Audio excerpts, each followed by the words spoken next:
I got a special one for you. I finally debated with Player Essence and Nintendo Prime. Now remember, people, I was debating two people by myself. For the most part, it was me versus Player Essence. There were times when Prime would chime on in, but I was pretty much debating two people. And I will sit there and say this: Nintendo Prime was actually awesome through the whole debate, very respectful. Didn't sit there and try to do any stabs or take personal insults whatsoever. For the most part, Player Essence was respectful, but there were times where he did it, and towards the end, he was getting personal. Let's just say that one. So towards the end, it was getting heated. After over 2 hours of doing that debate, Nintendo Prime had to sit there and call it and cut it to an end, which was probably good, because we would have been debating for like 6+ hours probably if he did not end it. And I do want to sit there and say, because I was accused of lying, I was accused of OJ lying and spreading misinformation. Listen, when you sit there, use facts, take them out of context to spread an idea, that is misinformation. Well, I hope you guys enjoy. Yeah, by any chance, can you tell me what my video is showing at? You mean your avatar? Yeah. What does it look like right now? Because I don't because I'm trying to figure out how to connect my camera to it, but it wasn't like when I was trying to test it, it wasn't showing it properly. I don't want to accidentally show my face is what it is. Yeah, no, you're good. If you just want to do audio only, you're cool. I know Player Essence here plan to do audio only. Then I don't even have to show Discord on camera then, so you won't have to worry about it. Oh, okay. Got you. No, I got you. Privacy issues, no problem, man. Yeah, no, it's mainly for just personal reasons. You probably get it. Hey, everyone's different. My face has been on the internet since I was 12, so. Yeah, I don't get it. I put my face on the internet, so. Yeah, in the 90s. But I mean, it is what it is. I mean, some people like to show their face, some people don't. So it's all good. Some people tape up all their webcams. Eventually one day I will. It's just that, just work-related stuff is the reason why. That's all right. I understand. I used to work at a company that tried to tell me I couldn't do YouTube because my face was on it. I'm like, well, a little late. Anyways, yeah, I don't work there. I don't work there anymore. All right, so guys, with us we have Player Essence and Angry Vigilante Show. So what we're gonna do here is we're gonna let Angry Vigilante go on whatever topic he chooses. He kind of let us know ahead of time things he was thinking about talking about.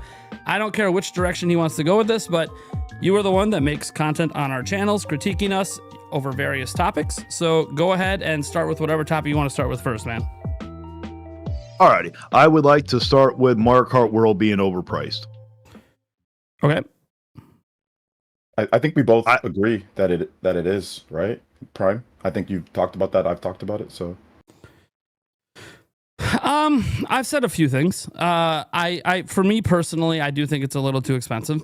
Which is why I didn't spend the $80. But I also think that value is in the eye of the beholder. Like $80 to someone who's let's just say well off doesn't mean the same as $80 to someone working minimum wage, right? So there's a lot of personal value people attach to it. So some people could find it worth $80. I don't know, because that person's not me. At least not yet. I haven't played the game. But so to Angry, do you think that is value, in your opinion, Angry, is value subjective? It is subjective, but when it comes to like an $80 game, for instance, that's like a whole new precedent that's being set at that point. And at that point, no game, in my opinion, should ever be $80. The only way I could ever sit there and consider, okay, this game should be worth $80 if they include like all future DLC, which I seriously doubt that they're going to do. Okay, so we all kind of agree that it's subjective and it's based on people's personal opinion. So what's the issue? Well, I think everybody should sit there and fight back against it when it comes down. Like, obviously, yes, when it comes down to what people are going to view as something that's worth it is going to be their opinion when it comes down to it. But when it comes down to this one specifically, and the reason why I've been pushing so hard against the $80 has nothing to do with really that it was like it's not specifically because it's Nintendo and I hate Nintendo. It just happened to be Nintendo was the first one to actually put a game at $80. Okay, and we all agree that it's subjective, and people should just, if you want to get it, you get it. If you don't want to get it, you don't get it. If people want to fight back against it, that's cool. If you want to do it, that's cool. If other people want to do it, that's cool. We're all, I'm guessing you're in your 30s or you're older, right? Yeah, I'm 35. Yeah, you're 35. everybody's a grown adult. You know, I don't claim you on my taxes, so I'm not going to be looking in your pocketbook. You know, like you buy what you want to buy. You know, Prime's going to buy what he wants to buy. Adults all buy what they want to buy. You know, so for me, I'm looking at it this way. Like, look, I don't like it. I've talked about it. I don't like it either. I don't like the price going up for any stuff. I want stuff to be good for all consumers.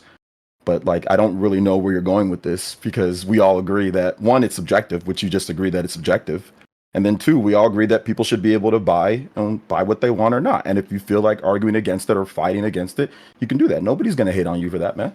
Everybody's cool. So like, I don't get why you even want to debate this topic, considering you watch our channels and we've all said this exact same thing.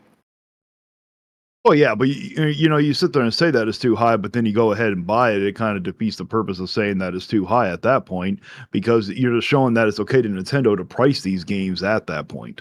I bought it in the bundle for $50. Yeah, but you overpaid by the console itself.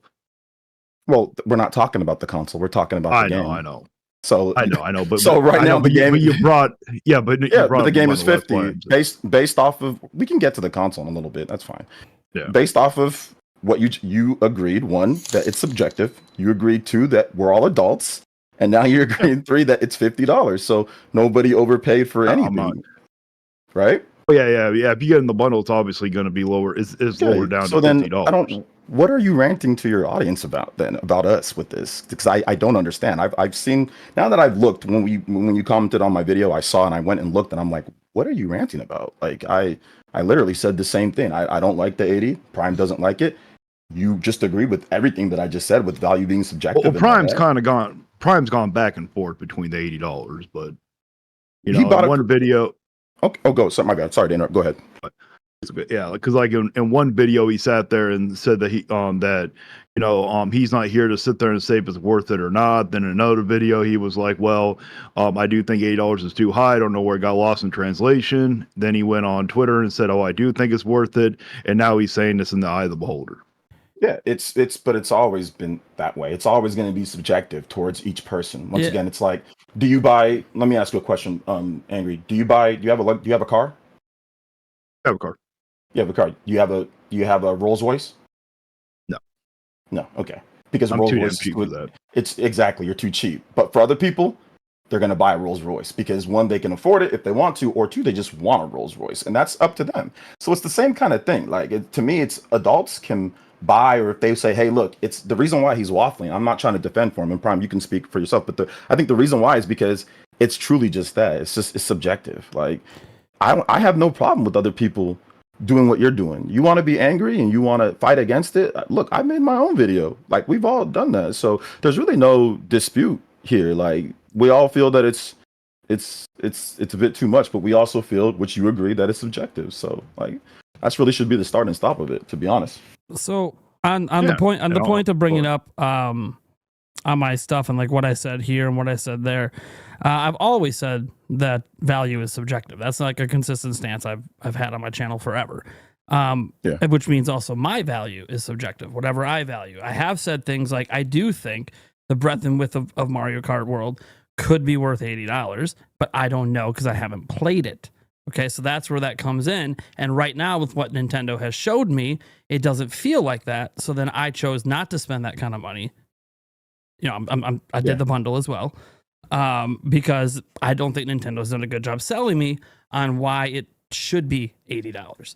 So it's one of those things where, a lot of my videos, like the one that I know you critique for sure, as in many others, when I said, take the $80 and set it over here, it was because that's all anyone was talking about. No one was actually talking about the game itself. It was just all about the price. The price, is it worth it? Is it not worth it? No one actually deep diving into the Knockout Tour. No one actually deep diving into the courses or the new characters. It was just about one singular thing. So my point was, okay, can we finally talk about the game itself? Because this is the thing everyone's bitching about, but no one's actually talking about the game.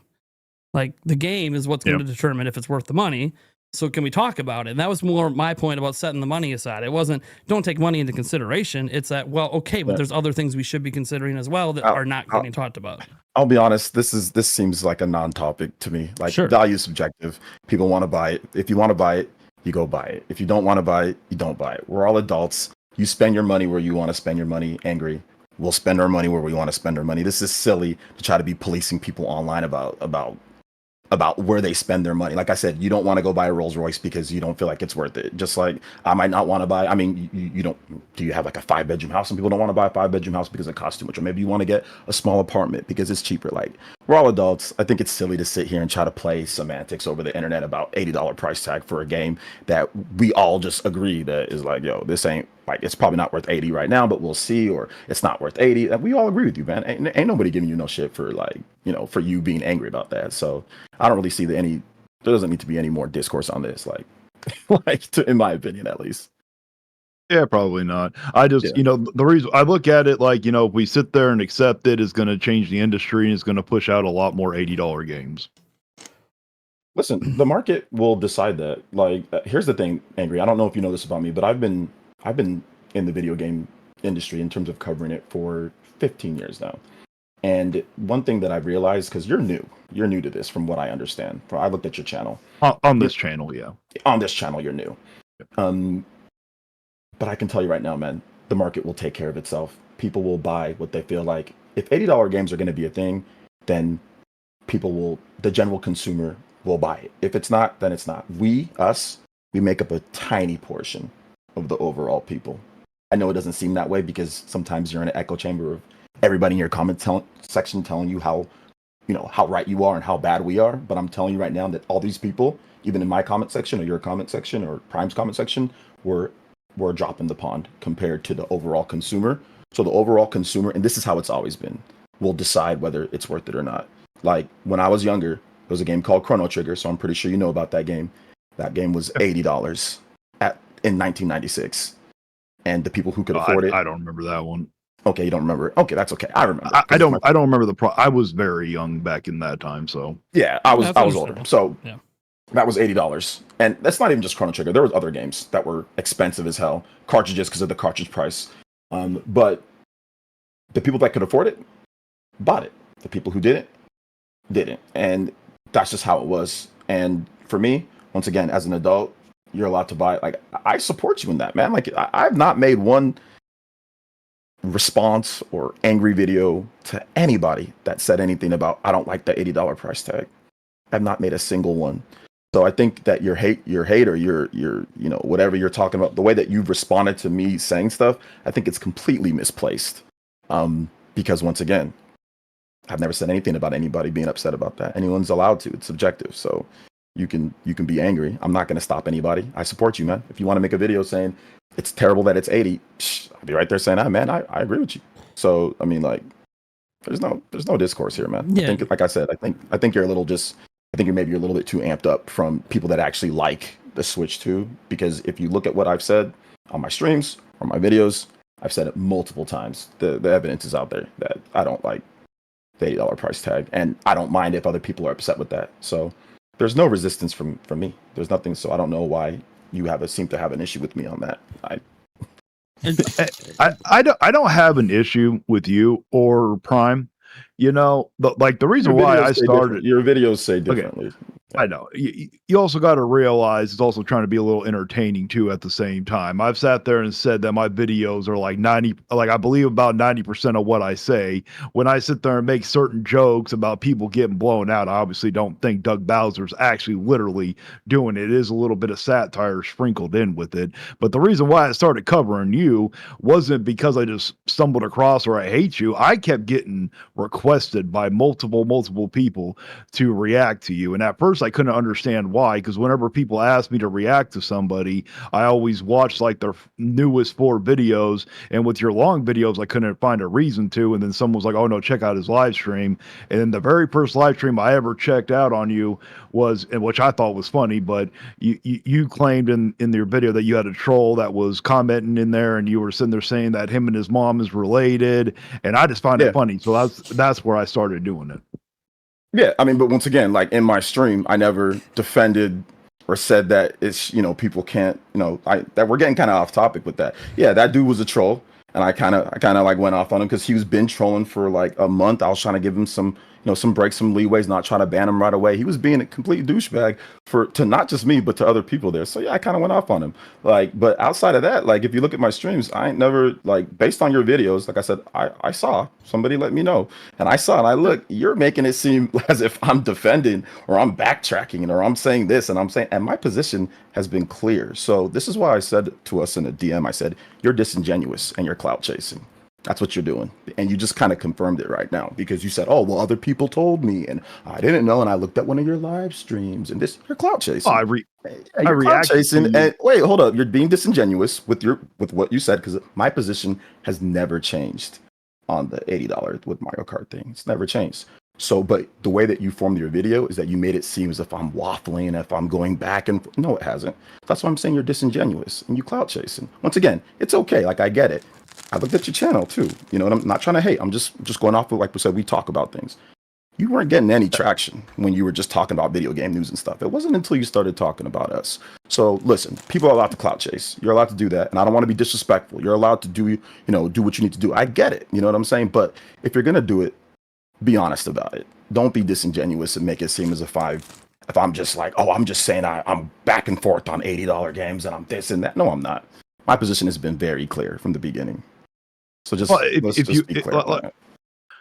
But like I said before, if you sit there and buy the game, they kind of defeats the purpose of sitting there saying it's too high if you already bought the game, and people aren't going to focus on you saying that it's too high. I bought it for $50. Yeah. Well, we're going to get into the whole conversation about the console being overpriced, so we'll wait until that one next. But you're sitting there saying that I'm clout chasing. I'm not clout chasing just because I'm making a video about you. I also make videos on somebody who actually has less subscribers than I do. So it's like what? No, you're clout chasing on everybody here. But what I'm saying is that you're being the clout chasing is not a big deal. Whatever. We've all clout chased before. That's fine. The disingenuous. That's like making it seem as if I'm going back and forth, making it seem as if I'm waffling. No, I'm not.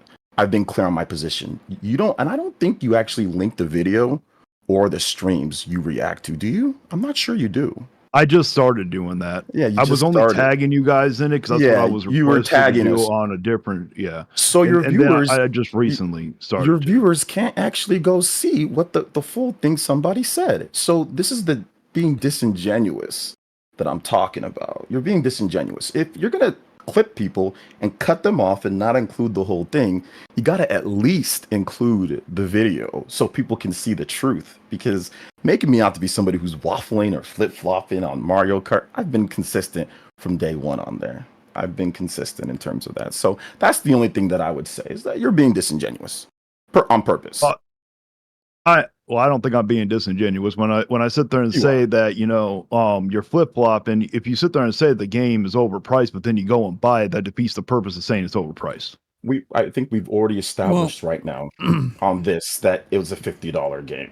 So you're going to have to concede that I bought it for $50 for right now. That is the truth. The truth is the game is $50 because the price of the system is $450. The game is $50. It's $500 bundle, so you're going to have to concede that. Yeah, Nintendo also said in their financials that they're projecting 45 million game sales for Switch 2 this fiscal year, and those sales do not include the bundled in games. So even Nintendo is separating out how many are selling for 50 and how many are selling for 80, because it probably will help them make price determinations in the future. Yeah, and I'm just going based off of what we know. If you buy this system this is the facts, not just our personal feelings, okay? We're talking about facts. The facts are the system is $450. The facts are the bundle is $500. If you buy Mario Kart bundle, it is $50. So I bought the game for $50 because I don't think 80 is too much. I could have bought the game for $80 separately if I wanted to. But I did not. I bought it for $50. All right. So I don't know where you're talking. I don't see where you're. So you should maybe, not that you should make an amends, but you should just be careful. Just be careful about what you're saying, because you're letting your audience believe that I'm just sitting here and doing all this when I'm not. I bought it for $50 because of that, and I stated it multiple times. Okay. So the system's $450. the bundle is $500. It's $50 game. We can get Prime. I don't know where you want to go to next, but we can get to the price of the system next. Yeah, I was gonna say let's maybe move on to the system because we're kind of going in circles on this point, and I feel like Angry Vigilante's strongest point on the price point comes off of his issue with the console price. So go, buddy. For me or Essence? You, because you were the one that had the issue with the console price. Oh, yeah. Sorry. Yeah. So, like, at first, I did not really have that much of a problem with the issue of the console until I found out that Japan is getting theirs for $120 less. Yes, I know that it's region locked, but to me, that doesn't even matter. It's pretty much the same console that just has, you only get one language with the region lock one versus all the languages. I'm pretty certain that I'm speaking for most people. I think most people are going to keep it on one language and not really change it anyways. So, like, what's your, sorry, give me a second. So what's your issue with the, like, are you upset that we think it's worth the price? Is that your situation? I think the console itself is overpriced in general because Japan is getting it for almost a third cheaper than what we are in the rest of the world. Why is Japan getting it a third cheaper? Do you know? Oh, it's because their economy's not doing so well, but there are other countries where their economy's not doing so well, and they're also sitting there getting charged the same price we are. Are you sure that's the reason? That's what. Well, Nintendo came out and sat there and said that the reason why that they're getting it cheaper is because they don't think that they'll pay for it at what we're paying for. Okay, Prime, go ahead. You want to go? So, just sticking with him thinking that that's the reason that the Japan economy is bad. And the value of the yen, which is factually true, the value of the yen hasn't bounced back yet, like people predicted it would. And so maybe that is why the console is priced the way it is. That would, you bring up how there's other countries, just going off your arguments, how there's other countries that also, their economy is not doing good, but they didn't lower the price there. So I don't know if you're aware, but the number 2 best-selling country in the world for Nintendo's products is Japan. It's the United States, North America, then Japan, then Europe, and it spreads out from there. So a lot of these countries don't have the sales volume to justify lowering the price for them specifically in the way that Japan does that would really make up for it with software sales in their home country. So there's a lot more to consider there. Plus Nintendo, their systems they're getting in Japan are coming from China. We know for a fact the ones coming to the US cost $338 off the manufacturing line before they get shipped anywhere in Vietnam. We know that from shipping data. So we know that even at the price that they're selling it at, it's probably being sold for a loss in Japan. But they're also getting it made in China, which is going to be cheaper because the parts went through a tariff between China and Vietnam, and then it goes through another tariff from there to go anywhere else, in this case in the U.S. So it's like trying to say that it's $120, cheaper isn't considering the full economic scale of why it's cheaper in that specific country. And there's other reasons besides the one you stated, but I'm just sticking with what you said. And there's reasons why they're not lowering the price in other countries that weren't buying even a Switch that much. Like the sales volume was too low for them to worry about it. So the sales volume they're going to get, they're a company, a for-profit company. They're going to charge probably more money for the little bit of sales they were going to get anyways. I don't always agree with companies doing that, but look, they're a multi-billion-dollar company for a reason. But if we sit there and look at it, like, you're sitting there saying that, I'm assuming you're bringing up the tariff part. You're including the tariffs into that, right? Well, so the 238 is off the manufacturing line in Vietnam, and that's after all the components had to pay a tariff to even come to Vietnam to be assembled. So I just bring that up because that 338 price just off the manufacturing line, that's more expensive than what they're charging in Japan. And I realize that, they're charging less, so just say, well, just charge less everywhere, right? Just take a loss in every territory. Like, because I think Sony does that a lot with their systems. They take a loss at launch. Yeah, they do. Yeah, but except for the last one. Sure. But it's entirely possible that Nintendo is still taking a loss even at $450. We don't know the logistics between all the money that gets tacked on from that 338 to when we actually have it in our hands.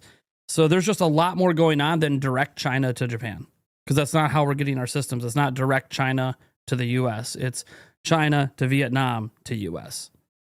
So there's a lot of logistics that direct to Japan doesn't have to consider. Just going off of your financial problems in Japan reason.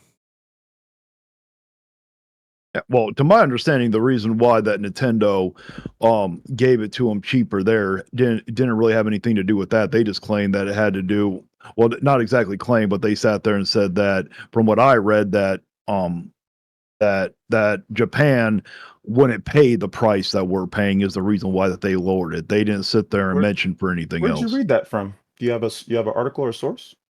I don't have that on me. That was like 3 weeks ago when I read it.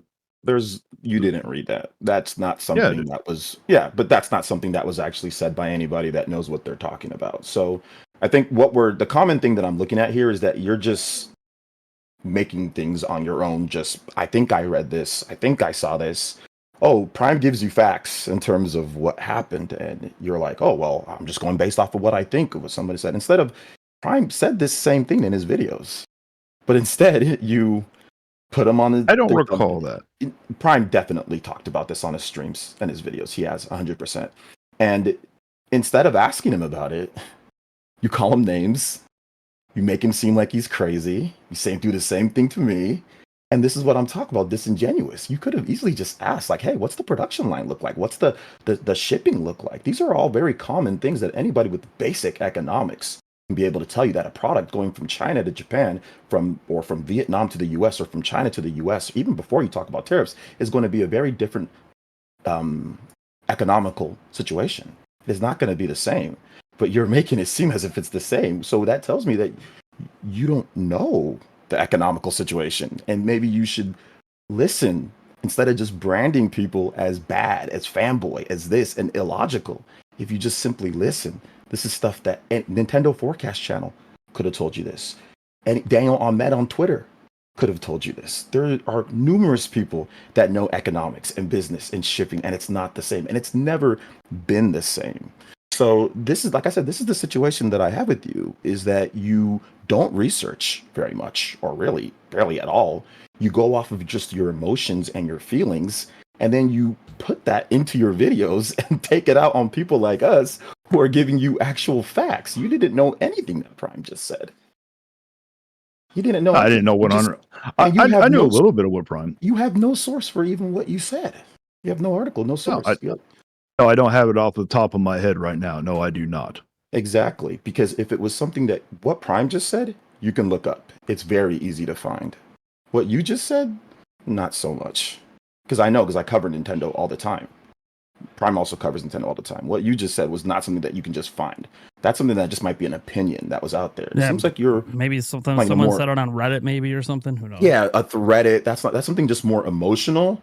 That's not something that's objective. So, like I said, I think the biggest thing for me is that, like, when you start throwing words around like fanboy and you start making it seem as if we're crazy, we're giving you more knowledge than you've even given to your audience about anything at this point. Because you're throwing around those words and you're name calling and you're doing all this, and you make us seem like we're crazy, or you make it seem like, oh, we don't know, we're just doing stuff emotionally because we're fanboys and we're just crazy about Nintendo. No, we actually research.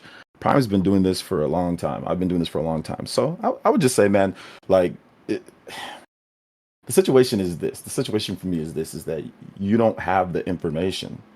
You know, you don't have the information. You don't know where it is. You don't have a source, yet you're saying this is what it is. So you're not going off of anything factual. That's my problem. Okay, well, do you know what?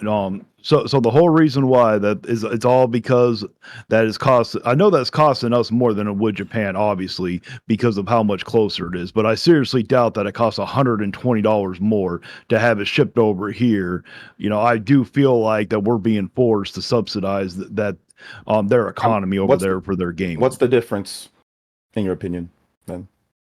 I don't know the whole difference, because Nintendo's never came out and said exactly how much it costs and how much profit, if they are making any profit at all, how much it costs exactly to sit there and ship it over and sell it here. Okay, so did you hear what Prime told you, the breakdown to where it might not even be making any money even on shipping it here to the US? So you have to realize is that a different country is going to have different prices for things. Like, food here costs more than food in Japan. Like, you eat like a McDonald's burger, it costs more here than it costs in Japan. You know, Like there's things like you buy a Toyota here, it costs more than it costs in Japan, like a Toyota in Japan. Like there's differences in terms of the prices for things that people buy and all that. So using Japan to be angry just seems a bit weird before you even know or before you've even researched manufacturing costs or anything like that. So that just seems a bit weird. And I guess we can talk a little bit more about the price, I guess. So we all agree that value is subjective, which you said that. And you said it's overpriced because of the Japan stuff, but even we can just throw that out. So I just want to ask you a simple question about this. So switch to hybrid handheld type of power that it has. Is there anything that gives you a dock, the power that it has, the 2 controllers, the grip, all that stuff included, and like what it has for the price that it is?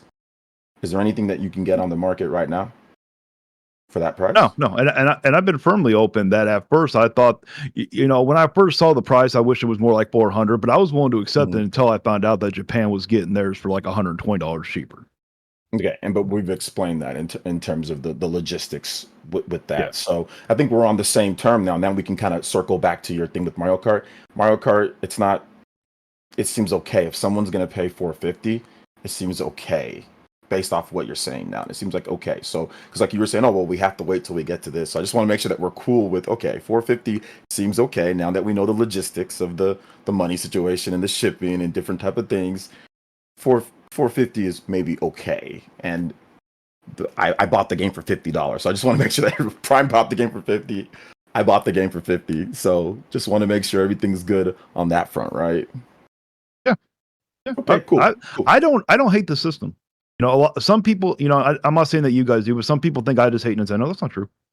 I don't care if you hate Nintendo or not, because you're a grown man. You can hate whatever you want to hate, man. I'm not here to tell people what to. If they make a channel, you want to make a channel dedicated to hating Nintendo 24/7, be my guest. There's been a million, no offense, I'm just saying, there's been a million people that come up that hate Nintendo on YouTube. They come and go. Oh, no. I've been on this platform. They come and go, like lots of people do, and it's fine. You're an adult. We're all adults. You can hate whatever you want to hate. You want to hate Sony? Hate them. You want to hate Microsoft? Hate them. You want to hate Nintendo?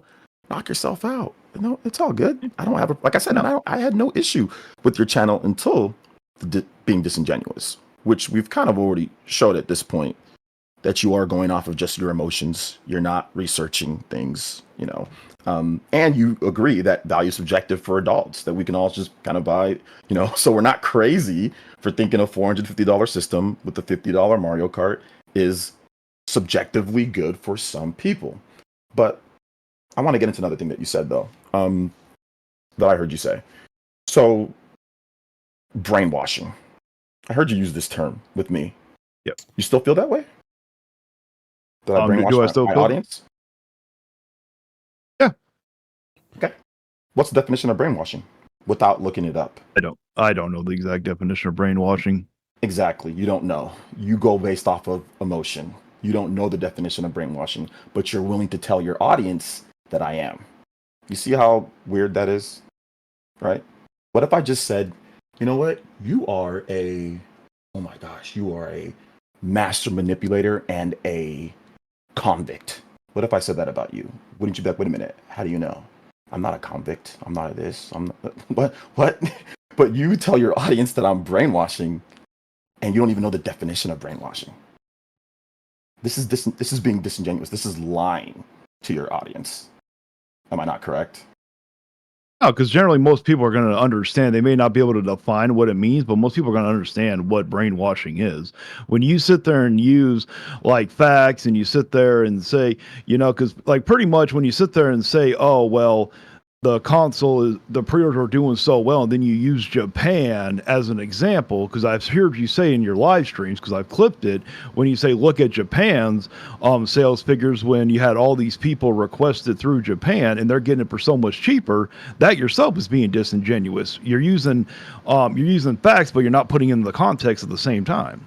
I am putting the context of Japan was already put in there, and on top of that, the U.S. pre-orders were also incredibly good here in the US, which I've talked about. We got Japan first, which Japan, we've talked about that. Obviously, they're crazy for Nintendo. Obviously, they're going to do good, but I put that context in there. I said Japan. I've said multiple times that it's Japan as well. If it's the U.S. pre-orders, I'll say U.S. was doing good, but the U.S. pre-orders were also good. So there's no disingenuous at all.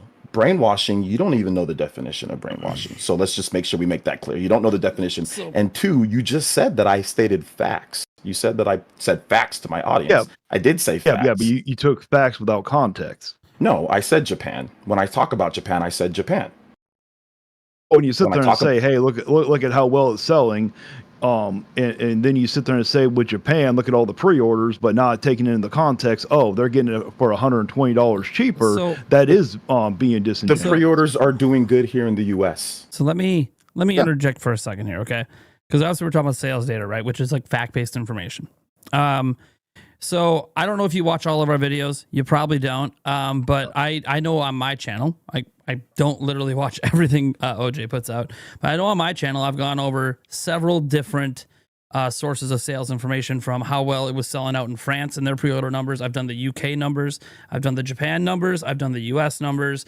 I think I even did Spain and Germany as well.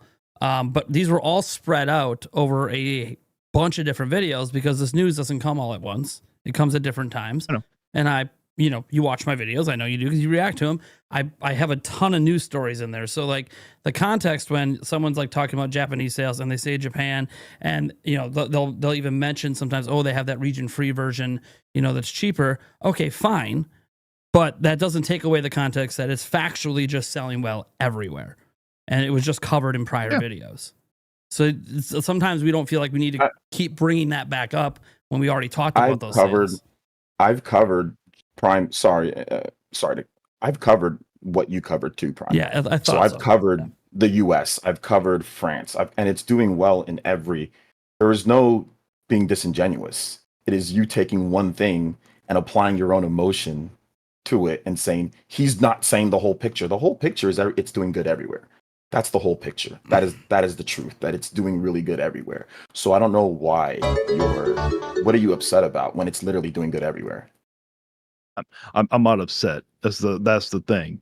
But when you, what are you lying to your audience? What are you lying to your audience about, Ben? For why? I'm not lying to my audience. When because if I remember correctly, someone like super chatted you or messaged you sitting there talking about that people can't accept that Nintendo's pre-orders are doing so well, and you sat there and said, oh, well, they are doing well, and then you use Japan as an example. I don't think it's fair to use Japan as an example when they're getting it for almost a third less than what the other countries are. I have used Japan, I have used France, I have used the US, I have used everywhere as an example, not just Japan. Yeah, maybe in that one video you watched, he maybe used it as an example. But I know in prior videos he's used other examples, because it was just whatever the most recent news was. Like, we just had the recent news about the 1.2 million in Japan for launch. Well, that news just happened. That's the most recent sales data, so that's usually what'll get referenced in the most recent stuff. Yeah, that's it. I didn't just use Japan and that's it, and there's nowhere else. We have factual data of other places that I've also used as well with the US I've also used that. So if would you tell me I'm being disingenuous if I use the US pre-orders but I didn't mention Japan? Of course you wouldn't say that. Because the US pre-orders are also good. So like I said, no, I'm not being disingenuous when someone brings up something. And if we're talking about the Japanese sales, then yeah, the Japanese sales are doing really good. It's doing good really here. It's doing good in the US. It's doing good in France. It's doing good in lots of places. I have a counter quick on this disingenuous stuff. So I know you keep bringing up the Japan and the $300 or $120 cheaper system. It is, $330 US in your points. But if I'm rounding up, it's not exactly roughly. Yeah, it's roughly, and it changes every day. Exchange rates are always changing. But the reason I'm saying this because you mentioned the word disingenuous, and I've seen you use it with me as well, because we didn't bring up the context of the price of the system there. Well, wouldn't it be disingenuous on your end to not bring up the context that it's actually selling well everywhere, not just in Japan? So maybe that price difference isn't making any difference in how this sells anywhere else. Making the price difference kind of irrelevant to the conversation? when people sit there and use Japan, because Japan, people requested like, what was it, over 2 million? Well, you guys don't have to tell me. They requested, I think, over 2 million pre-orders for them when they're getting it for so much cheaper compared to everywhere else. I think that's being disingenuous, trying to prove that the Switch is doing so well. Yes, the Switch is doing well here in America. There are multiple reasons why it's doing well here in America, not just one. Because you also got to include the scalpers, which actually we don't even have to include the scalpers. I do believe people are trying to panic buy right now because they are worried about the tariffs going back up. Okay, you didn't answer what he said though. Yeah, like you kind of danced around it. Yeah, I basically just said, are you being disingenuous by not mentioning that it's selling well everywhere? Because you bring up this Japanese point consistently to be like, yeah, of course it's selling well where it's where it's $130 cheaper or whatever. It's like, okay, but what about all the places it's even more expensive than the US and selling well? Like, there's lots of examples out there that are easily findable online with basic Google searches. I don't think I've heard you say one time that it's selling good here in the US. Have you done that, Angry? Yeah. Okay, yeah. So then who's being disingenuous if you know that it's selling well everywhere? I don't understand how someone's being disingenuous when you agree that it's selling well everywhere. I think when you sit there and say, hey, the thing is doing so well, and then you sit there and hone in on Japan, saying that their pre-orders. Well, that's just the most recent news. When the MPD numbers come in, when the Circana now, not MPD, when the numbers come in from Christopher Dring over in the UK, that'll get reported on. Nintendo's probably going to drop, if it breaks records, they're probably going to drop a public post about it the following week. So like it just kind of, it's whatever's most recent, because like we are kind of news channels, right? We're covering the news, we're talking about the news, and so usually our reference point's just always going to be whatever the most recent news is, which just happens to be Japan. A week from now, it could be a different territory. Here's what I'll do in the future. In the future, I'll make sure to say if someone asks, I'll make sure to say it's doing well in Japan, it's doing well in the US, it's doing well in France. I'll make sure to mention everything just for you, okay? I promise. All right. Sounds good. Yeah, I promise, because this whole thing with being disingenuous because I mentioned Japan, that was what was relevant at the time, what we were talking about. That was the news. I've talked about the US, and when someone asked, I said, look at how well it's doing here in the US. I'm not being disingenuous by not mentioning Japan or not mentioning France. So what you're saying makes no sense. It makes zero sense at all, because we're talking about relative topics towards that, and it's doing well everywhere. I can see maybe if you had a point, like let's just say if I only talked about Japan and I never talked about the US, and maybe let's just say it was flopping, like nobody's pre-ordering here in the US and all that, then yeah, I can see where you're coming from. But that's not the case. I talk about all the different countries that have been doing well, and whatever the case is, the only person that's honing in is you. You're honing in on one topic to try to make your point, and just like your videos, you don't link all the other stuff. You don't actually reference back to all the other things. You just hone in on one thing, then try to make it seem as if we're crazy for those one things when we've actually said a number of different stuff. So yeah, you're honing in on one time that I said that relative to the topic that we're discussing. Also, the term brainwashing, because you've used that several times, not just towards me and Player Essence, but you did it like towards people on my podcast and all this stuff, as you talk about a bunch of things like you actually know what we do and how we do it. I'm not going to get to the review stuff. But just talking about the brainwashing aspect, I mean, look, brainwashing is a very serious thing. That is literally pressuring someone into making decisions based on beliefs and forcing them to do it. And I can go to my chat right now with 600 live and just be like, hey, do any of you guys feel like I'm forcing you to buy a Nintendo Switch too? Or are you just making the decision for yourself? Like my audience is like all. And I'll say this, Prime, and I'll say this to you too, Angry. Whenever somebody's came into my chat, and this is something that Prime can know, and people probably in Prime's chat, and somebody has said, I'm not going to get a Switch. What's my response? My response is, I'm guessing you're saying cool, whatever. I don't give a damn. Stop. If you're a grown adult, and I've said this from the very beginning, you're an adult. You buy whatever the heck you want. If you don't want to buy it day one, don't buy it day one. If you don't want to buy it at all, don't buy it at all. That's been my MO for a long time. I don't care. I don't, like I said, unless I claim you on my taxes. Like, unless you guys, somebody wants to give me your social so I can get an extra little tax bump, okay, then we can worry about who's spending what. But I don't think any of you guys want to do that, right? Nobody wants me to claim them on their taxes. So as long as you're not under my household and I'm not claiming you, don't care where you're spending your money. I care where my wife and my boy and my daughter are spending their money because I'm responsible for them. But I'm not responsible for a bunch of adults over the internet in terms of where they spend their money at. So if you want to claim me on your taxes, I'm cool with it because then you can pay my taxes for me. Yeah, I'll include on that one too. Well, I ain't claiming both of you. You guys are adults. Y'all take care of yourself. I ain't claiming that. And Prime, you got kids too, man. I can't be claiming. We're gonna get some tax fraud going on, right? But especially those California auditors, man, they be coming after people. But let me let me just say this: anytime somebody's come on my stream and says, "Hey, look, man, I ain't getting it," I'm like, "Cool, you buy whatever you want." So I do take a little bit of offense, not too much, because whatever. But I do take a little bit of offense of you saying, one, I'm brainwashing people. Two, you not even knowing what the definition is. And then three, not even knowing that I don't give a damn where people spend their money and what they do with it, if they buy a Switch 2 or not. That is the opposite of brainwashing. That is the complete opposite of brainwashing. I give people information, my opinion, and that's that. You know, like if people want to buy something, they do. If they don't, they don't. And that's always been my thing. All right. Well, would it make you feel better in the future if I sit there and not sit there and use the term brainwashing? Would that make you feel better? I'll keep it a buck. I don't care what you do. You can use brainwashing. You can not use brainwashing. You can do what you do, because at this point, I've realized that you don't even care.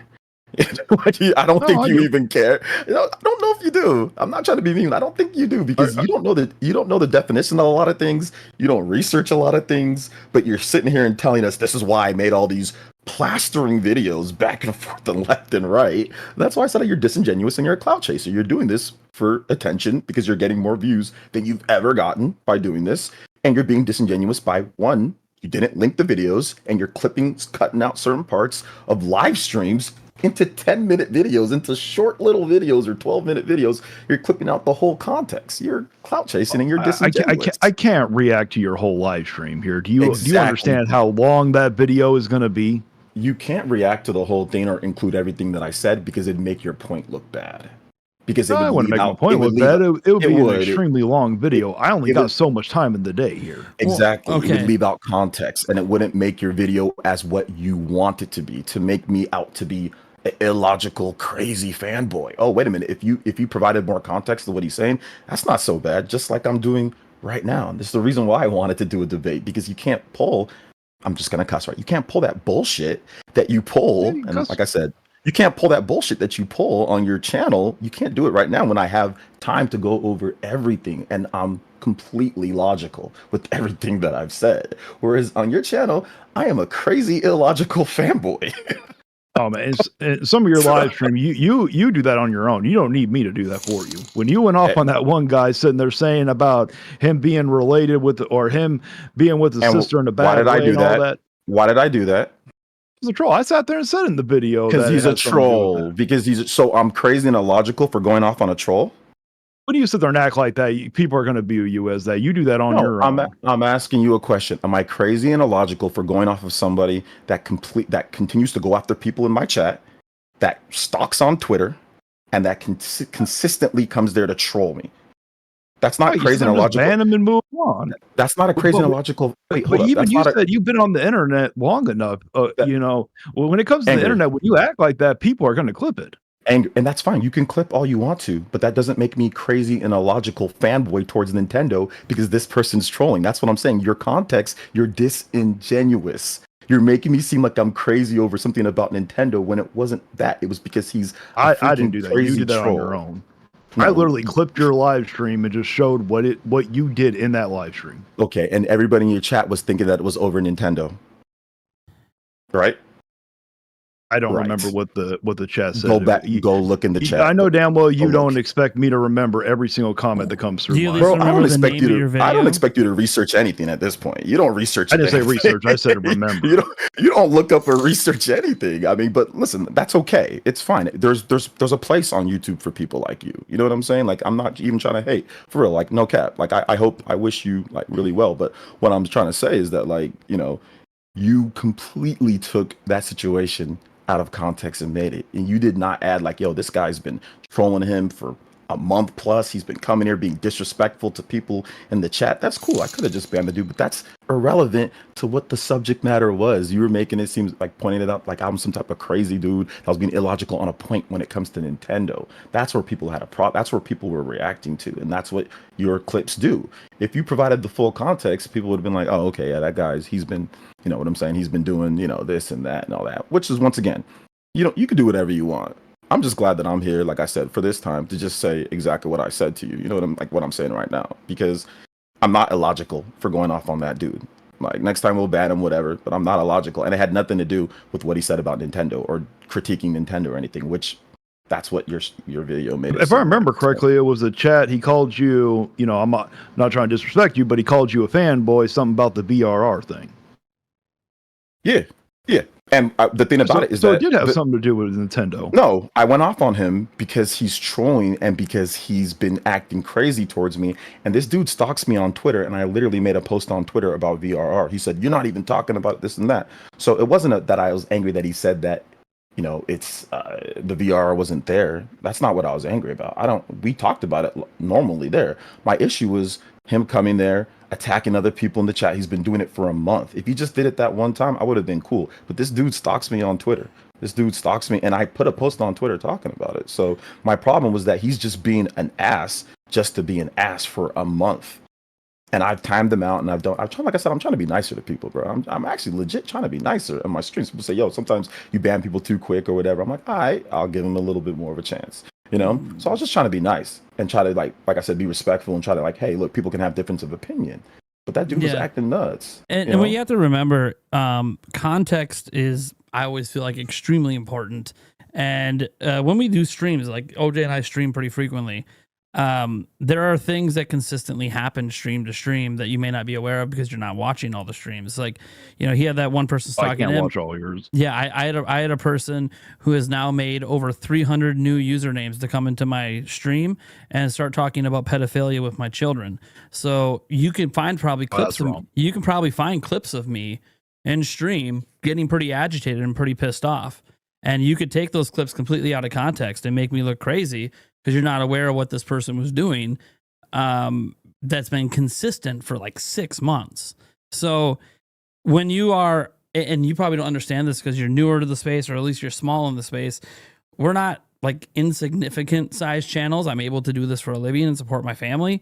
So we deal with a lot of shit that comes our way from people in the chat or haters or trolls that some of them are very persistent and do not stop. Like just timing them out, even just like blocking them. They'll be back with a new username. Oh, lock the chat down to just subscribers. Oh, they'll subscribe with 1 billion accounts. And they'll set this thing up like weeks in advance. We're like, yeah, you can say, okay, you can only talk in my chat if you've been subscribed for a week. Well, the moment that popped up, they already registered like 100 new accounts to subscribe to your channel. So you can't actually get rid of them, you know, in the future. So people go to pretty extreme lengths. And I'm not saying you're one of those people because you're not on my streams doing that to me. You're keeping it, you're kind of staying in your lane. You're staying at your people on your channel, and I can respect the hustle. But the only thing I'll bring up, and we get into all the misinformation stuff that always really bothers me when you take things I'm saying or the podcast is saying completely out of context and making an argument we didn't even bring up. Such as the $80 not being considered in reviews, which I just thought was hilarious because that wasn't even the point of the topic, and you agreed with the topic, which the topic was people shouldn't review bomb games if they never played the game.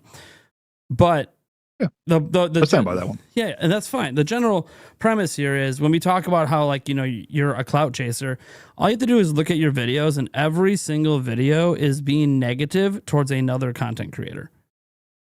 That's like your entire channel. And your channel claims it's a review channel. I don't know what you're reviewing exactly. It's every I started video. off when I haven't changed the description yet. Okay. When I first started off, I did a little bit of everything when it came to the gaming stuff, and then I just settled on this. Sure. You settled on this because it got you the views. And like I said, we respect the hustle. I respect the hustle, but like I said, you're doing too much, fam. Like you're being completely disingenuous towards your audience, which I think we've seen at this point. Like based off of what you said, you didn't even know the definition of brainwashing, fam. But you're sitting there saying that we're brainwashing people. You're exaggerating in order to send.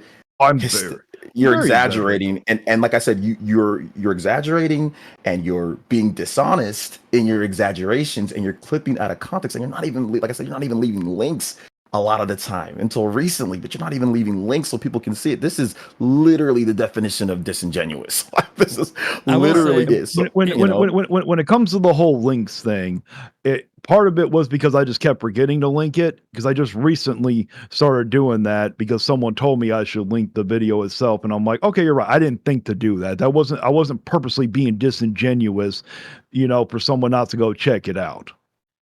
Okay, yeah, so but what I'm saying is that you're also taking long live streams, and you're not providing the full context to those live streams, and you're making it seem, and your titles are making it seem as if it's one thing when it's clearly not that whole thing, because you don't want to watch, or you can't watch the whole live stream, or whatever the case is. So, like I said, that to me is a bit of a form of being disingenuous, because you're not mentioning everything that is actually happening. You're going and you're cutting the clip. And like I said, you're using terms that you don't even know the definition to.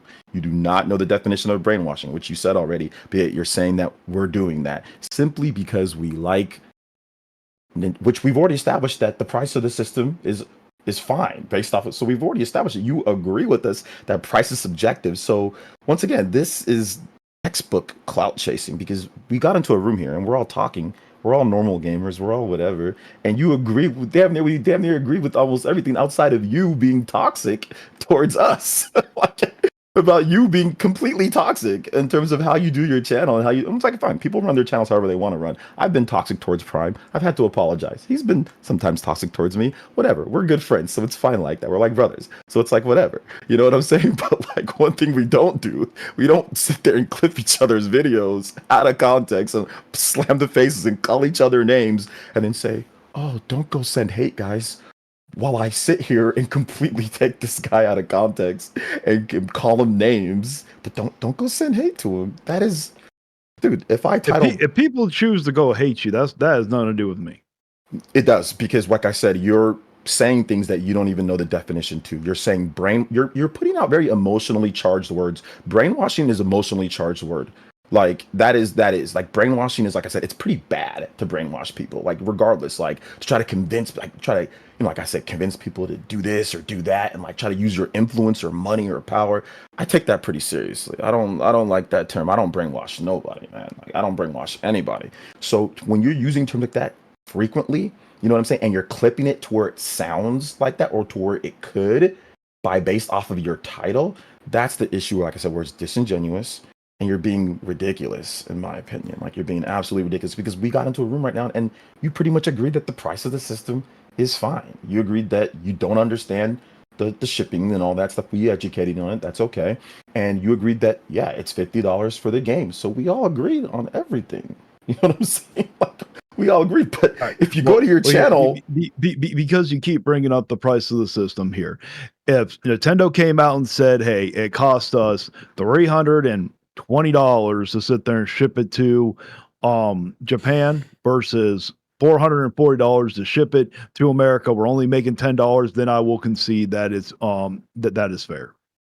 So we can move on from the price of the system. If Japan or if Nintendo ever came out and said that, Nintendo's which I seriously doubt that. I know that Nintendo's not going to come out and say it. No company comes out and says, like Microsoft, Sony, Valve. Who's the only reason we figure out anything is because of the shipping things, like the Vietnam shipping stuff is public, so you can see the cost of the good before it got taxed. So like that's usually how we figure out anything. It's not because the companies tell us. It's because you just have to watch the shipments and they kind of tell you what the prices are. Yeah, well, I'm just saying, because Essence keeps going back to the whole console of the price. If I just sat there and said, if Nintendo ever came out and said this is how much it costs us, to sell here, this is how much it costs us to sell here, and if it's not really that much of a difference, this is the reason why, then I will concede that it is fine. If Japan would have gotten it for the same price, I will admit I would have never complained about the price of the system to begin with. Okay. Nintendo's never going to do that. But once again, like I think we explained to you that the prices are going to be different based off of the shipping and based off of that. So you're never going to get the exact same exchange rate and prices for different. Like this just shows me that you don't know anything about economics. No, because it's you're not. But it's not going to be that huge of a difference. Because like There's the a price of massive systems are different in different countries. It's like this with PlayStation. It's like this with Microsoft. It's like this with anything. So you sitting here saying you're basing it off of Japan. You don't live in Japan. You know what I'm saying? Like you don't get prices are different. Salaries are different. Exchange rates are different. You trying to make your economical position in terms of how much something costs based off of Japan is like I said illogical. That is an illogical thing because once again, food is different. Price of cars, a Toyota costs probably less in Japan than it does here. Everything could be different or more depending on the scenario or circumstances. So you not knowing the economic condition and you trying to compare yourself to Japan just makes no sense. And like I said, Prime did give you the information on that when it comes to the system and how much it's cost and everything like that. So like I said, at this point, the only reason why I brought it back up is because now that you know, I thought that maybe you knew, but now that you know, we can at least come to an agreement that like, yeah, okay, So they're probably not making much or it's the price of the system is fine. And you also agreed that was there any other system on the market that can get you 2 controllers out of the box, a dock, the power that it is for the 450. So even if you wanted to take into account the situation with Japan, even if you compare it to its contemporaries here in the US, because that's how you consider something's overpriced or not. It's not based on a different country. It's based on what other systems are doing in the country that you live in because of exchange rates, because of shipping, because of all those other things. Even if you compared it to something else, it's still pretty good value. It's still what you agreed upon. So nobody's brainwashing. Nobody's being illogical.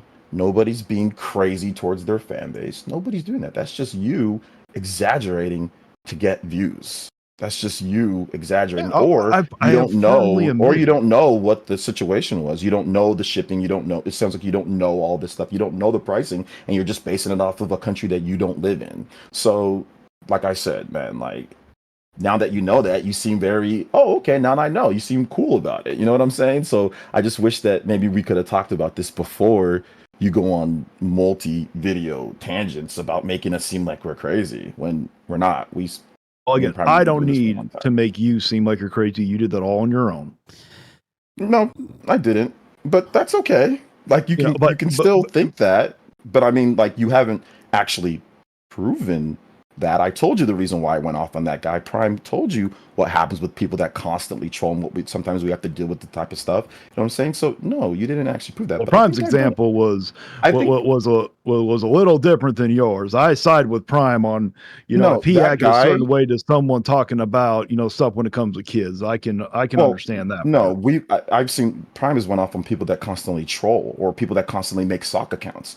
This guy constantly makes sock accounts. This guy has been coming and constantly making sock accounts. So I went off on him because he trolls my Twitter account and he knows that I posted about that on there. Said, oh, like I wasn't happy with it, like whatever. So he's just being an ass. I will So say I'm also, not. as a content creator, sometimes when we do that and we're in a live stream, there is some entertainment value to the rest of the audience that's been also dealing with it with us I know. every single stream. I understand. So there's nothing illogical about me going off on some asshole that constantly trolls over and over and that constantly attacks other people over and over and then constantly makes sock accounts over and over. Now, if I went off on him because of his purely based off of his opinion, then yeah, maybe I'm illogical. If it's just if he's being cool and he's just just talking about it, but that's not the reason why I went off on him. I went off on him because of that. So, like I said, within what you watch, because you are disingenuous and you clip people in short and don't provide full context, then yeah, sure, that's what your audience thinks because you are a disingenuous content creator and that's what you do. So, whatever. But the I'm full not being disingenuous. They you're being knew that it was disingenuous. because he was trolling because you said it in the Yeah. video So that I then, did that he was so trolling. then I'm not being illogical and crazy and going off on someone that's It simply was the way trolling you my. acted. People are Okay. going to look at that and they're going to think that. Okay. Oh my God, that doesn't even matter in context of us talking about what we're talking about over here because people are talking about I'm being illogical towards this dude when it comes to his opinion on Nintendo. That was not it. It was very clear that it was based off of him being a complete asshole. That's the reason why. And that's the reason why. You said you had it I in your never video. once said in my video that you were illogical because that guy sat there and brought it up. I sat Well, there and said you didn't need to, but that was you're maybe that was the way it was perceived because the way you acted. Well, no, because your titles, fam. Your titles, fam. Okay, Your and titles. Your titles do that. you know as well as I do. The titles are for marketing. Come on here, okay? Even you sit there and keep saying that I'm being over exaggerated. Of course, I'm over exaggerated. I'm trying to be entertaining for people to Clout watch. chasing, yes, I get it. So we can agree that you're clout chasing, and we can agree that you will be disingenuous. And if I'm reacting to someone who's a smaller channel than me, is that clout chasing? That's irrelevant. That's irrelevant to what we're talking about right now. What I'm saying, most of the people that you react to, that you get your most views, is based off of people that are way bigger than you. So let's just keep that. Of course, there's only one person I react to that's smaller than me. Yeah, exactly. You're not going to react to a bunch of people that are smaller than you, even though there's plenty of people to react to. I react to people that request me to react to. Nintendo Prime was the only one that I reacted to that wasn't requested. And you're disingenuous because, once again, you don't know the definition of brainwashing. We can go over the list of things here. You don't know the definition. But you're sitting there making claim that I'm just clout chasing because you have more. I react to you because that's what I was requested to do. You were literally my most requested people. You're clout chasing on everything. You're clout chasing on everybody, not just me. Prime has more subs than me. Switchforce has more subs than me. You know what I'm saying? Like I was requested to react to you and Switchforce. Prime was the only one that I was not requested to react to. And I feel you, fam. Like I said, you do your YouTube thing. Like I feel you, but once again, you are being disingenuous how you present it. You're saying fanboy, you're calling names off the top. If you were being logical and normal about it, you wouldn't be calling names off the top and already framing things a certain type of way. You're already doing that regardless of what we're talking. Like I said, with the whole Mario Kart thing, I've been steadfast on my situation with Mario Kart, fam. Like I've been steadfast on that, like how I feel about that. And then you make videos saying that I'm waffling back and forth. No, I'm not. So no, I'm not. Oh, when you So let me interject. I'm backtracking. I'm waffling. I'm this and that. No, I'm not. I've been the same. And that's what I'm saying. You edit things down to a very tiny amount and say this is what he said. When it's like there's been tons of things that I've said. I think there's been tons of things that I've said. I think what Player Essence is pointing out, and it's something I've noticed in your videos, is you know, I know you talk about how I'm not responsible for people who watch my video and then don't like you after. It can't be responsible for the actions of others. And I understand that sentiment. But when you're delivering misinformation about the things we're saying to your audience, you're kind of creating a hate mob that isn't doing their research because they relied on you as the content creator to present fact-based information forward. And when you instead, like you'll take one of my videos and like the whole video of yours, like I'll watch all the way through, you're like arguing with yourself and nothing I actually said. You just start making up arguments like out of nowhere. You bring up, well, affiliate links. Okay, I haven't posted affiliate links since April 2nd, and it's been almost 2 months since then. So why are we even talking about affiliate links? Why are we talking about game reviews on a channel that doesn't review games? Why are we talking because you brought up review bombing. That was the reason why I sat there and said that. Well, sure. Review bombing, though, is not the same thing. You were in agreement, as everyone on my podcast was, that people shouldn't review games if they haven't played it. Yeah, I'll firmly admit that. If you sat there and rented it, borrowed it, bought it, whatever, yeah, you should be allowed to give a review. Sure. But you were sitting there talking about review bombing, so I brought it up. Okay, well, if we're going to be talking about review bombing, then because I don't know what the opposite term is when someone hasn't played the game but gives it a good review. We all know that review bombing is giving it a negative review for someone who hasn't played it. But you were sitting there saying, you guys brought up the fact about the review bombing, and I honestly believe that none of you guys, maybe Stash will. I'll sit there and wait until his video comes out. I didn't think you guys would actually put the price into it. Okay, but you base that on nothing we actually said, because at no point did we ever say we wouldn't consider the price in reviewing a game. That's kind of the point. You sat there and said in a previous video that we need to sit there and separate the price, and I kindly explained take the price and set aside. Yes, I said as I kindly explained earlier in this very stream, I said that in order to actually talk about the game, because I was kind of tired that every video on Mario Kart was about nothing about the price, when I'm actually just trying to find, as a fan, information about Mario Kart. And for a period of time there, for about a 3-week period, it was almost impossible to find actual videos breaking down Mario Kart because it was all about the price. So I was talking about, hey, can we just set that aside for a moment and actually talk about the game? That's all it was. It wasn't me saying the price doesn't matter. It was saying, but there's more that matters, and we're not getting to that more because we're too focused on the one thing. So, like, I can give you an example. You say bring price into to the reviews, right? Price into the reviews. You've talked about how you think $80 should be knocked off 2 points automatically off a review. So the best review you can do is an 8 out of 10. By what you were saying, off your logic. You said the bet because you said, hey, it's $80, knock a point off for every 10, right? Get it down to 60. Yeah. Okay. So are you being fair if you were to review the game because you're already predetermining knocking points off before having played it? Do you think that's a justified way to review games? No, but when you sit there and include the pricing on that one, like I said, 10 point per one, then yeah, that's completely fair. But I'm not going to sit there. I may review the game if I ever do play it. I don't know if I'm going to play it or not. If I do play it, it's not. I'm not going to pay no $80 for it. I can promise you that. Okay, and that's fine. I didn't either. So wait a minute, hold up. So if I get the game for 50, which we've established, so I don't gotta knock off points off the score. Am I good? Am I in? No, you should. No, you should, because the game is set at $80. It's like when someone sits there and borrows the game. It doesn't matter. The game is being sold at $80. Okay, I understand there's a bundle, but the game, if you go and buy the game separately, is $80. It's like if someone, it's like I'm about to do a review about the Doom the Dark Ages. Even though I got it on Game Pass, I believe it's fair to sit there and incorporate the price that they're putting it in on. And I believe that game's overpriced. But that has nothing to do. Shouldn't reviews be based off of your own personal experience? Your own experience, not somebody else's?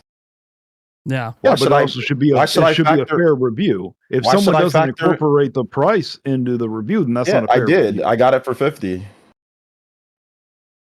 Doesn't matter. The game is set at $80. If someone gives it to you for free, if they sent you a review copy, you should still incorporate the price into that review. Sure, it's either 50 or it's 80. Yeah, 50 or 80. No, it's at 80. That's what the game is set at. Sure, and the bundle is temporary. Right? That's what it says, temporary through this winter or this fall or whatever holiday season. Obviously, we know Nintendo for 8 straight years has done a Mario Kart bundle at the holiday. So this bundle probably is going to be back next year and the year after and the year after and the year after. So don't. I mean, you could say it could be. Nintendo's been doing it now for almost a decade straight. But all right, we'll just pretend they're going to stop doing it. Yeah, but if we look at Nintendo's been doing some anti-consumer practices as of late compared to what they were doing for the last 10 years. The last 10 years they were a lot more affordable and family friendly compared to now. Listen, I don't. This is devolving into I don't know what this is turning into. What I'm trying to say is this. All I'll say is this. Nobody's disagreeing with you when it comes to, if you think everything's anti-consumer, you're going to grab your pitchfork. Brother, I will buy you the nicest pitchfork in California. Trust me. I will buy you the nicest one. That's going to be an expensive pitchfork. No, it's not going to be that bad. We got a lot of farmers here. I will buy you the nicest pitchfork, and you can go take care of it. Nobody is stopping you from being angry. Be angry all you want to. Okay? OJ, that's not what I have not. They probably you're make going pitchforks. you're going after the wrong person, fam. Because I have no problem with you being angry. You need to direct your energy and attention, in my opinion, direct it towards the people that are, or the company, Nintendo or whatever, that's actually making you angry.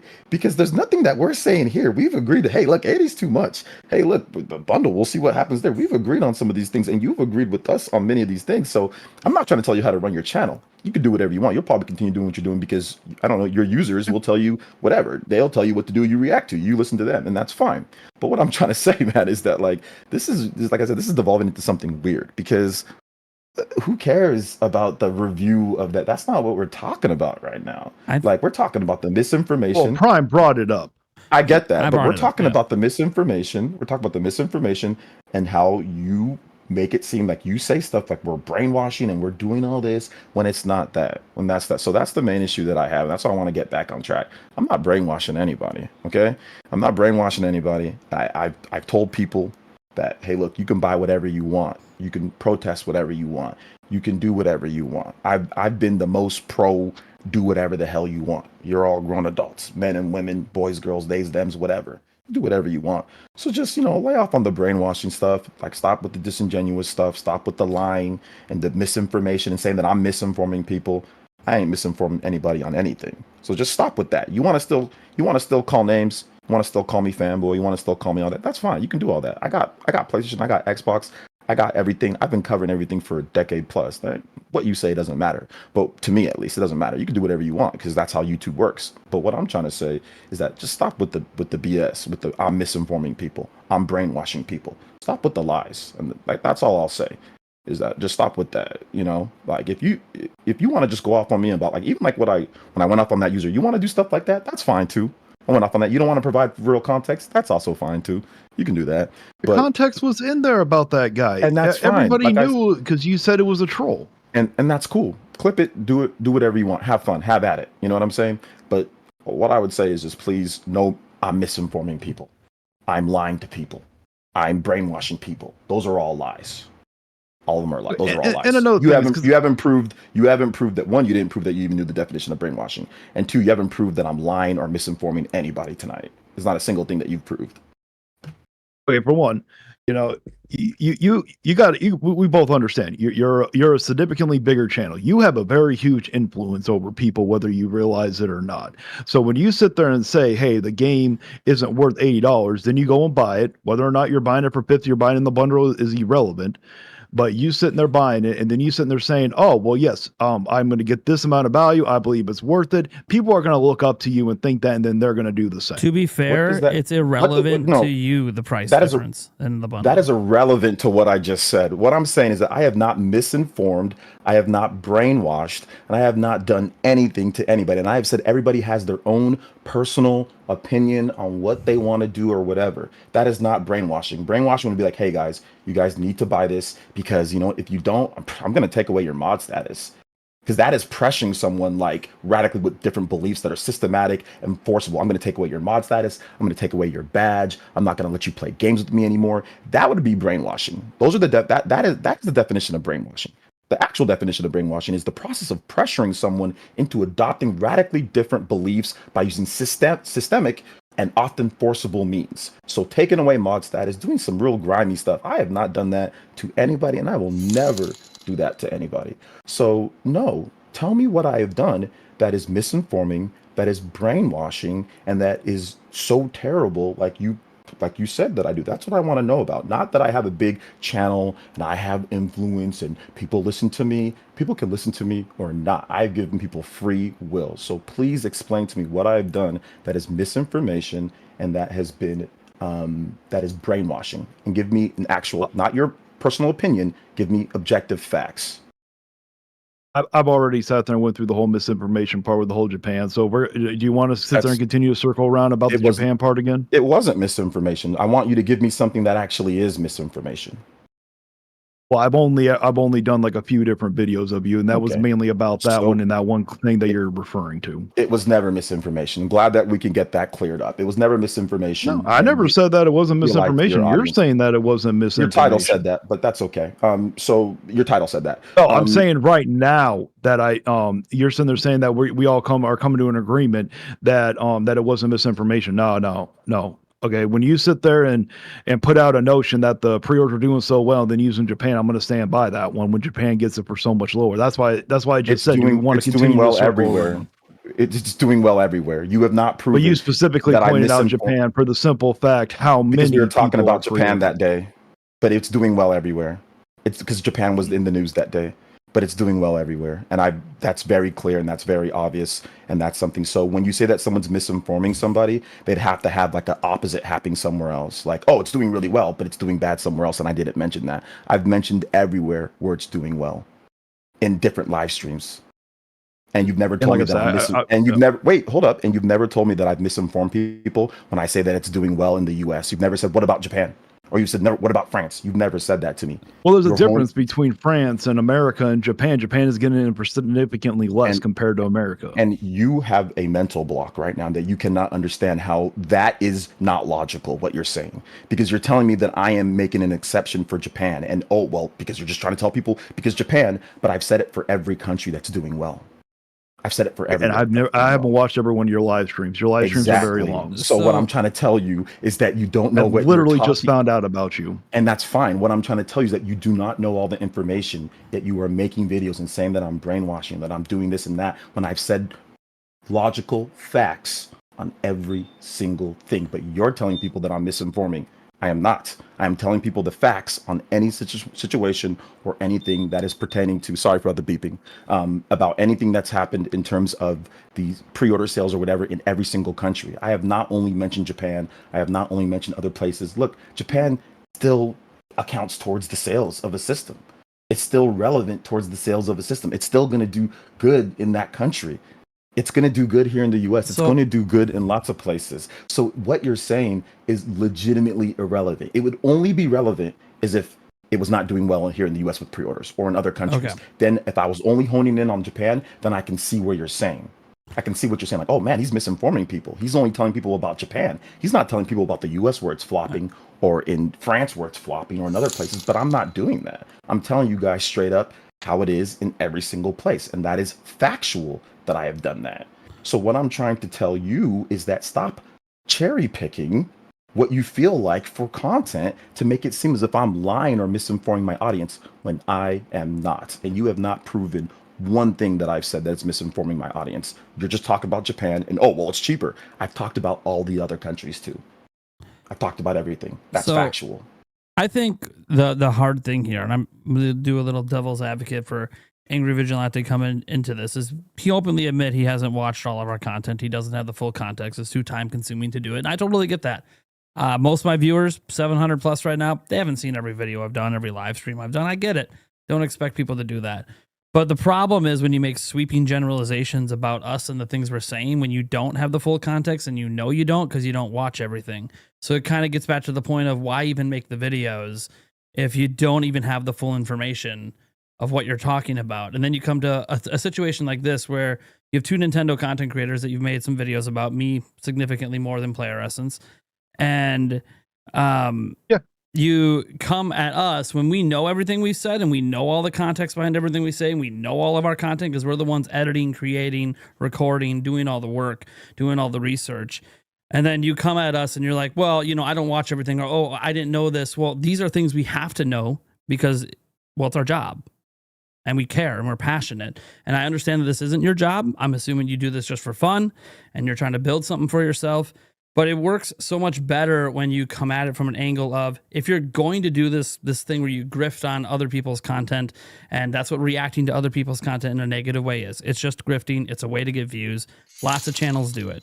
At least do it from a place where you have the full context of what's being said, because I've said plenty of idiotic things that are really easy to make fun of me for. But none of that's what actually comes up. It's like that's me too. We've all said, I've said really stupid things. Like I said, I don't even mind the whole, you know, oh, he clipped me and like I'm going off on someone. That stuff's funny. I look back at it too. That's funny too. But don't tell your audience that I'm misinforming people or that I'm brainwashing people. And like I said, I mean, you can do it if you want to, you can do it. But I think everybody here can see, and I don't know if you're going to put this on your channel. You put on your channel. You're not getting the full context, and that's fine. They're going to look at you and be like, wait a minute, you didn't tell us everything. He did say everything. So I have no problem with that. You know, I have no problem. You can do you can do whatever you want to. But the facts are this. This is what the facts are. You're emotional, and I get it. This is grifting or whatever. I didn't call you a grifter, but that stuff's emotional based. You know what I'm saying? Like grifting off it's an emotional based thing because you're going to do things for the views. You're going to do things for emotional context. You're going to do things for that. So the facts are you have not provided anything that shows that I'm brainwashing. That is the fact. Like I said, you didn't even know what the definition is. So your audience, to his audience, he doesn't know what the definition of brainwashing is. The second thing is that I don't misinform people.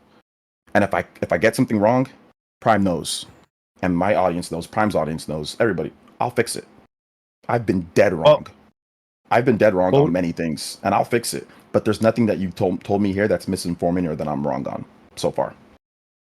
Well, when you sit there in your live stream, you know, you get triggered on that one guy, and you even went on a little tangent where you sat there and said people just want to hate on Nintendo, and then you sit there and bring up the fact on how well the pre-orders are doing, and then you specifically isolate on Japan when it's so much cheaper there than it is in other countries. That is misinforming. That is spreading a notion that, oh, yeah, it is. Because that was a relevant news for the day, and you don't watch all my content, so you didn't see where I talked about the news for the US or the news for France. So you are going off of one thing, and I have said many things depending on the news for the day. We've already established that. You are going Are off you, are you of talking one about the thing. content for that day on your channel, or is there another channel you're talking about? No, I'm talking about the overall content that I've made Okay. on the Nintendo Switch 2 pre-orders. It's doing well in every single country. In every country, it's doing incredibly well. Every country it's doing well. So that we know of, in terms of like the big countries that we know. We know that it's doing well in the US. We know that it's doing well in France. We know that it's doing well in certain parts of Europe. Maybe not Australia. It's not quite doing that well there, but it's doing well in Japan. It's doing well in a lot of the big parts. Like so far, the pre-orders are good. So in every country, it's doing well. That is not misinformation for me to say that, hey, look, it's doing really well in this country. That's not misinformation. That is factual that it's doing well in that country. You might not like it because I don't know why you don't like it, because you said that because it's just Japan because it's cheaper there. Who cares if it's cheaper there? It's more expensive here and it's doing okay, and it's more expensive here and it's doing well. So it doesn't matter. If it was flopping here, then you'd have a point. And I think you can't see that. I don't know what's wrong, but for some reason you can't see that you have no point because it's doing well here. And I've also mentioned that it's doing, like, I've mentioned it in live streams, like, okay, well, it's doing well here too. I don't bring up Japan at that point because we're talking about here. So I've done that multiple times, and there's no misinformation. There's no brainwashing. And like I said, there's still, once again, I don't know how many times we can circle back to this all you want to. Maybe the audience can sort it out. But I've guys, already said that we don't need to circle back to it, but you keep bringing it up. Listen, I'm just talking about what I'm saying. The reason why I brought it up is because you have not, we're going over the things like in situations like what you've titled. Like you said that I'm brainwashing, or you say that I'm like, like I'm misinforming. I'm not misinforming. There's been nothing that's misinformed. I've not. And I've also sat there and stated that when it comes to the title, it's about marketing. I have firmly sat there and said that I am over exaggerating in my videos to be entertaining. Okay, so you're being disingenuous. You are completely different on your live streams than you are on your long videos. Okay, so I've never even reacted to one of your long videos. Oh, okay, so just so we know, he's exaggerating just for entertainment, and that is straight up. He might not give you everything, or he might not know all the context or research even what we're saying. But he's still given them enough context. You gave him the context. You sat there and said in the video that I did of you that he was a troll. The people saw it. That's all good. Like I said, bro. Like I said, you do you. When you're sitting there trying to put out a notion like, oh, and how well it's doing, and you specifically isolate on Japan, like I've said, it's because they get it for so much cheaper. I'm not stupid. I know what you're doing. I have isolated on US for the 9 millionth time. The US, it's doing. Yeah, and that specific time you didn't. Okay, and what's your point? I am not being over exaggerating to sit there and be. If it's doing well everywhere, regardless of the price, how is it misinformation? Because it's doing significantly well in Japan. It's doing significantly well here in the US. Compared to Japan? What are Japan? They sat there. What are the numbers in Japan compared to the US?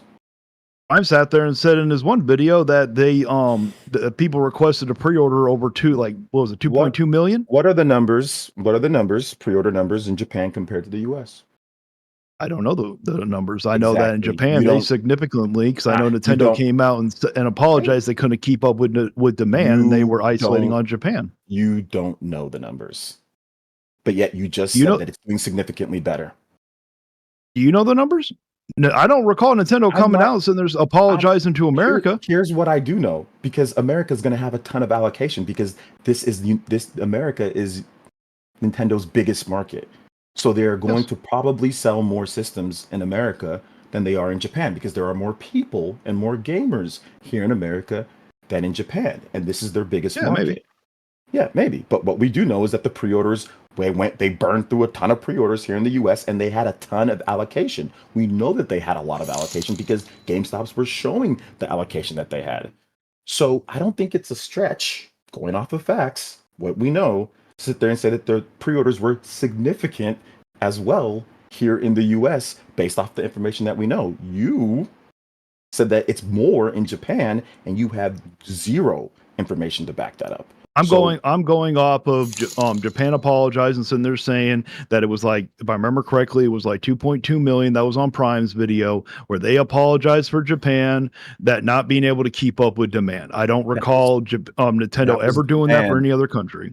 That was demand. That was not pre-orders. If you ask people, they were requesting the pre-orders through the website. If you ask people for Nintendo didn't give a statement here in the US in terms of, but if you probably polled the people for the demand for the US, it would be just as high, if not higher, because there's way more people in the US and significant. And with the Switch 1, with pretty much every single system Nintendo has, it sells more in the US than it does in Japan. And Nintendo ships a lot of systems to the US. We know that from shipping logs. So the information that we have is that it's going to sell significantly pretty well here in the US, and there is zero information that Japan is selling significantly more pre-orders than here in the US. There is no information on that. That is you spreading misinformation. No, it's not spreading misinformation. It is. They sat there and requested on the website when you try to get the pre-order through Nintendo, it was like over 2 million people requested a pre-order through. Sure. Okay, demand is not the same as a pre-order. Okay. A pre-order is an actual pre-order that you lock in. Demand is the demand in terms of people. Okay, so you don't even know that. They're trying to get on the list so they can pre-order it. Okay, but that doesn't mean they're going to actually secure a pre-order. There is a difference between that. You do not know the difference. You're not reading the article correctly. There's a difference between saying that they want a pre-order demand and actually being able to fulfill the pre-order in terms of the actual unit and fulfilling a pre-order. Those are two different things overall. Okay, so there is nothing that you can tell me right now that says that Japan has significantly more pre-orders than the US. There's no information on that. You just thought I'm going off of what Nintendo sat there and released for the demand that people were requesting to pre-order. Nintendo never said that there was significantly more Japanese pre-orders than the US. They never said that. You made that up. I never said that they did. I'm going off of them you just releasing said that thing. Okay, you just said that before we started this. I have a reasonable expectation to think that when it comes to Japan sitting there, or not Japan, Nintendo sitting there coming out with a thing that says that we can't keep up with the demand in Japan. I don't recall them doing that anywhere else. Well, yeah, because they're. It happens to be that's where you can get the cheapest system at that time or right now. Okay, so that's fine. You're right. They didn't say that for anywhere else. But maybe that's because Japan is the place that they under-projected on their allocation. I don't know what that has to do with actual sales are going to be on day one. Like, the U.S. is the number one market. The U.S. is going to get most of the stock. That's how it happens every single time for Nintendo. Japan will get the second most amount of stock. But maybe they overestimated how popular it was going to be at launch. They admitted they thought the price might be a barrier to entry. And they apparently did not factor in that the demand would be that high, regardless, by the way, of which console you could get. If you saw the success rate of people going for the more expensive one, the region one, right? The region free one in Japan, that's the same price as the one here. That one is being fulfilled at a 63% rate by Nintendo right now, compared to just 6% for the so the region locked one, the cheaper one. But you don't know about that. You don't factor that in. That not every sale is actually that cheaper one. Nintendo's actually fulfilling from their own store more people going for the region free one than they are for the one that are going for the cheaper one, because that's what Nintendo is pushing through their store. Whereas the local retail, they're the ones that are only selling the region locked one. So like the 2.2, that was only for Nintendo's online store. Had nothing to do with retail demand. So demand's probably even higher. That's just people that signed up and qualified with their NSO account to even sign up. And that's just in Japan. In the US, Nintendo's largest market, you can't come out and say things like it's disingenuous to talk about the sales in Japan as an example of pre-orders doing well, when one, pre-orders are factually doing well there, but you've also already admitted yourself, your own words, that pre-orders are doing well pretty much everywhere. So what's being disingenuous? So we're telling people pre-orders are doing well. There's nothing disingenuous about telling them it's doing well when it's factually doing well everywhere. And yeah, it probably will sell more units in the US than Japan, because if US wasn't the number one market, then it wouldn't have the most sales. So if Japan, right now the report says 1.2 million, chances are they sold more than 1.2 million in the US. Just like logically. And it could be. It could be. I don't 100% know because the data hasn't come out. Sure. And once the data comes out, I will firmly admit that I'm wrong. I've admitted that I've been wrong before. You just said it right now before we started. You just said that it's significantly more. It's not significantly more without any actual data saying that it's significantly I'm more. going off of what Japan not Japan. I keep saying Japan. I'm going off of what Nintendo says when it comes down to that. Here's how misinformation works. Hold up. Here's how misinformation works. Misinformation works when you say something and you don't know the other side of it. You cannot say that it's significantly doing better when you don't know how much it's actually done here in the US. You have missing information. You can say, hey, look, maybe it will, or possibly it will. Well, and that's Nintendo's fault. But if you don't know, no, it's not Nintendo. Listen, it's not Nintendo's They're the ones that aren't fault. coming out with the information. I'm going off with the information on hand from Nintendo. Listen, angry, listen. If you want, you can just call me Vigilante. Okay, Vigilante. You cannot tell people that it is significantly higher because you do not know what the information is on the US. That's literally misinformation. You can tell people what a better way would be like, hey, look, we know that it's pretty high in Japan, but in the US, we have to wait and see how it is. But based off of what we're seeing with the pre-orders and the sellouts, it's doing pretty good so far, but we'll have to wait and see. You just saying it's significantly higher based off what they said and not having that is literally misinformation because that is not a factual statement. That is not factual. That is your opinion based off of you not knowing. And then you blame Nintendo for you making a statement that is not correct. That is insane. This is insane logic. And I'm not trying to be You don't even know if it's incorrect. Well, here's the thing. You're right. We don't know if it's incorrect, but you're the one making the statement that's the problem. We're not making the statement. I'm going off of what Nintendo is saying at this moment. And when new information comes out, if I was wrong, I will firmly admit that I was wrong. I got no problem doing that. I've admitted to you I was wrong before, Prime. Do you not understand how you're telling me that I'm putting out misinformation when you don't know? Because you know what you're doing. When you're like arguing with someone about how well the system, you're arguing with someone about a system that they're saying is doing so well, and you just happen to zone in on the country where they're getting the cheapest at. I've zoned in on and Prime's already explained to you the situation there with that. And I've zoned in on the US as well. I've zoned in on the US. I've zoned in on France. I've zoned in on many places that it's doing well, which we've already stated that's this.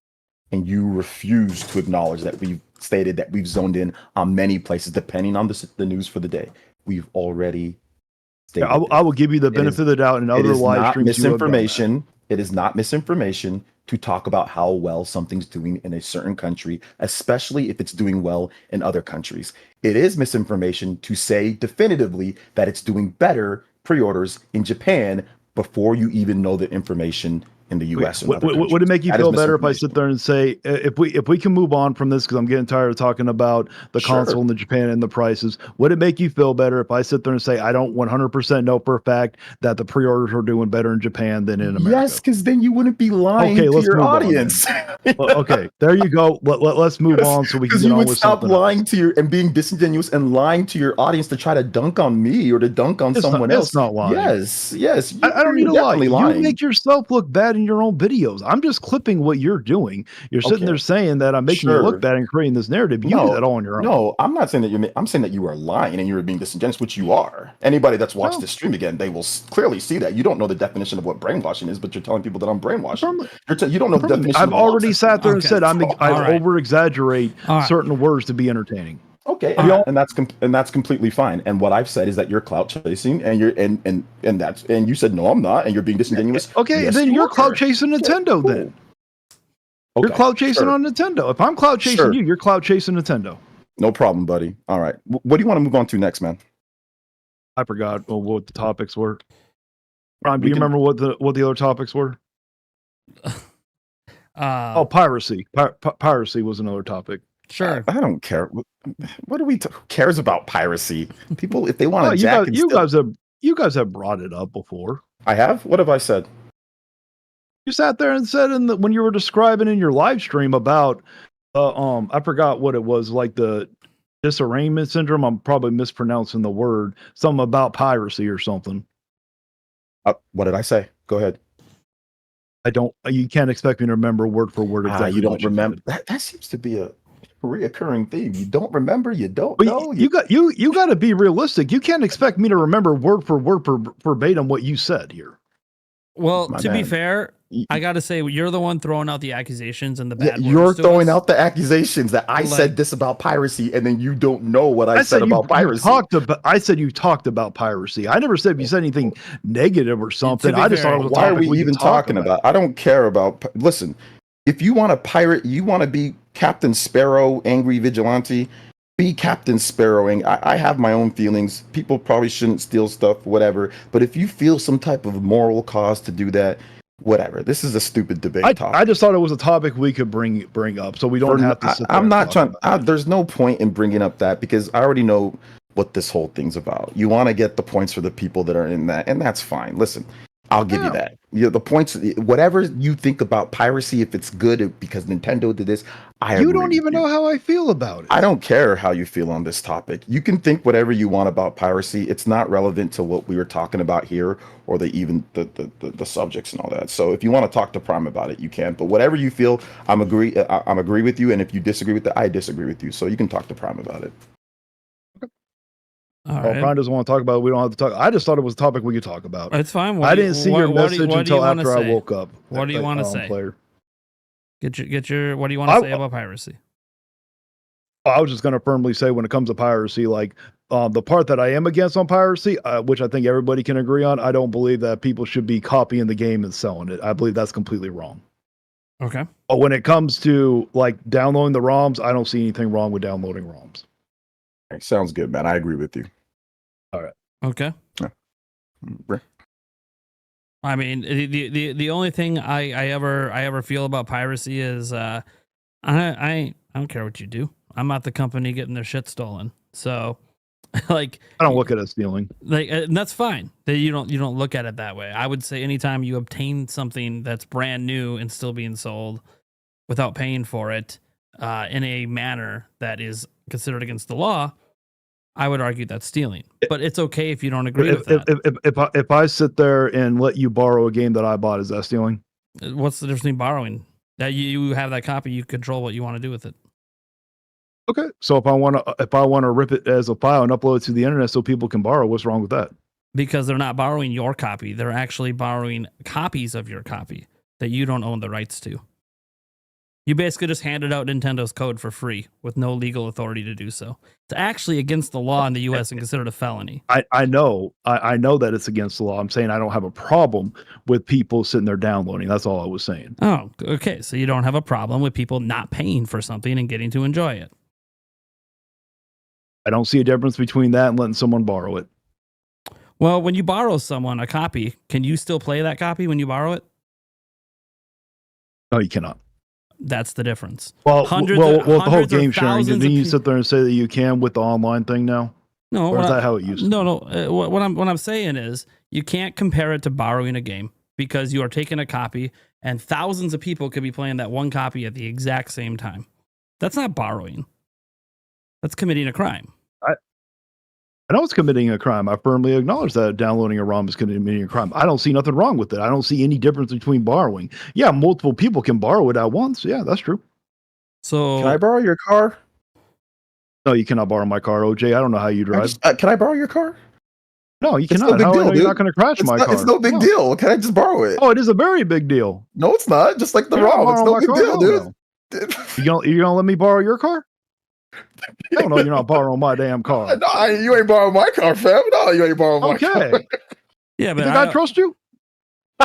So what he's pointing out is the reason you can do a lot of damage. No. Here's the thing. Angry or vigilante. I wrecked John's Lambo. Did you know about that? Oh, geez, here we go. You wrecked a Lambo? No, I'm joking. I'm joking. Oh, okay, I'm about to say, man. I'm like, God damn it! Don't do this, player essence. I knew exactly what you were doing. So, no, I think the larger point is like you view it like say player essence borrowed your car and wrecked it, right? Okay, that sucks because you own that. You ruined the value of something that you obviously place value in, right? So when you obviously put a game online and no one's paying you for it, obviously you don't give a shit, right? Because you still have your copy of the game. No one's hurting you. But the thing is the reason this stuff is against the law is because you don't have the right when you buy something to make copies of it and give it to others. That's not a right. That's something you think is okay because it doesn't harm you unless you get busted for distribution, which then, yeah, it does harm you. But you have to consider that I don't care what people do with the NES games, the SNES games, the ROMs that have been out there for millions of years from systems that aren't even sold anymore in the secondhand market. Like, you want to buy a copy of Turtles of Time, it's like $300. You rather emulate it? I don't give a shit. No one's making money off that anymore. So it doesn't matter. But I do care if you take like Ghost of Yotoi coming out later this year on PS5, you rip it to the internet a week before the game comes out, and now millions of people are playing it for free and spoiling it for all the legit consumers that are still waiting for a release date. And that's what we've been dealing with the entire Switch generation. Yeah, I know. So yeah, I'm not going to be okay with that. I don't see any realm where that's okay, because now you're ruining it for the paying consumers and the company that made the game. Yeah, and I understand your point. I just don't see anything wrong with people downloading the ROMs if compared to borrowing it. All right, that's your opinion. You're welcome to have it. Yeah. Anything else you want to talk about? I don't know. I'm a little flustered at the moment, so I can't exactly remember. The game key cards. There we go. I think that was the last topic to talk about. Was the game key cards. All right. You know, which I'm firmly against them. Plain and simple. You know, sure, I believe that I believe that Nintendo is responsible for the game key cards because they allow it. Sure. Okay, that's your opinion. That's good. So, did I say anything otherwise, or I don't know if you actually? I don't remember if you had made anything. No, I don't think me and you have ever made anything about the game key cards. I know Prime has, but if you think that it's not worth it, or you don't, and you think that it's their fault, then yeah, it's their fault. Sure. Okay. Prime. So here's the way I look at it, right? Obviously, the argument exists that if Nintendo didn't make the game key cards, they obviously can't be used. Has Nintendo been the premier place for third-party games in the last, 25 years? No, they have not. Okay. When was the last time that you could say they had equal footing with third-party games compared to the competition? I was very young, but if I remember correctly, what was it, the Super Nintendo? Correct. Yes, Super Nintendo. Okay. So Nintendo is trying to get as many third-party companies to come back to them as possible. Do you agree? Yep. Okay. Yeah, so if Nintendo has talks, this is Nintendo's excuse, whether you think the excuse is legit or not, they talked about this publicly. They were talking to third-party companies, and third-party companies weren't going to put their games on the shelf. And Nintendo said, what can we do to get you to put your games on the shelf? Because it looks better for us to have more games on the shelf. And thus, game key cards were born. Now, we could talk about how, Nintendo shouldn't make them. They should force companies to do whatever. And you know what the alternative is? The companies could just tell Nintendo, we're not going to support your platform. Now, you can say, if you stand on moral principles, that yes, that's the stance Nintendo should take. But as the market leader, and we could debate this all day long, but 150 million units, doubling up the PlayStation 5. They're the current market leader transitioning into their next generation. They clearly want to find a way to get these third-party companies back. These third-party companies are used to being on platforms that have all digital platforms. 80% of sales are digital versus physical. And sometimes not even putting their full games on those discs in the first place. Which, yeah, we all agree. It's shitty. We don't like that. We don't like game key cards. We're not in disagreement on that. But where I disagree is that it's entirely Nintendo's fault because Nintendo's trying to convince third parties to come back to them that they don't have. It is much more likely that a game like Witcher 4 comes over, although CD Projekt Red's a little bit of a different example. They like to use physical cards. So let's go with, let's say Assassin's Creed Shadows. It is far more likely that's going to be willing to come over if Nintendo offers a key card than it is without it. So your stance can be Nintendo should say screw off third parties, but they're actually just trying to get them back. And Nintendo is putting all of their games on physical. And as CD Projekt Red pointed out in an interview, it's a choice. The third parties can use physical cards. They're choosing not to. And Nintendo provided them because they were going to skip the platform if they didn't. So I can't get fully mad at Nintendo for trying to bend over for the third parties who they're trying to get all on their platform. Oh, so, I didn't know that's what the debate was going to be. My bad. I thought we were just talking about if we like the game key cards or not. I hate game key cards. Yeah, I thought that's what it was. But go ahead, and if you want, Vigilante, you can respond to that. Then maybe I'll chime in later.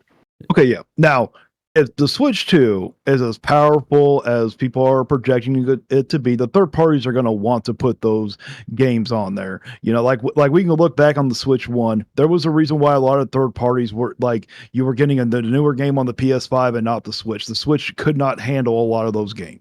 Okay. You know, when you look at the Hogwarts Legacy port, it was terrible. When you looked at the Mortal Kombat 1 port, it was terrible.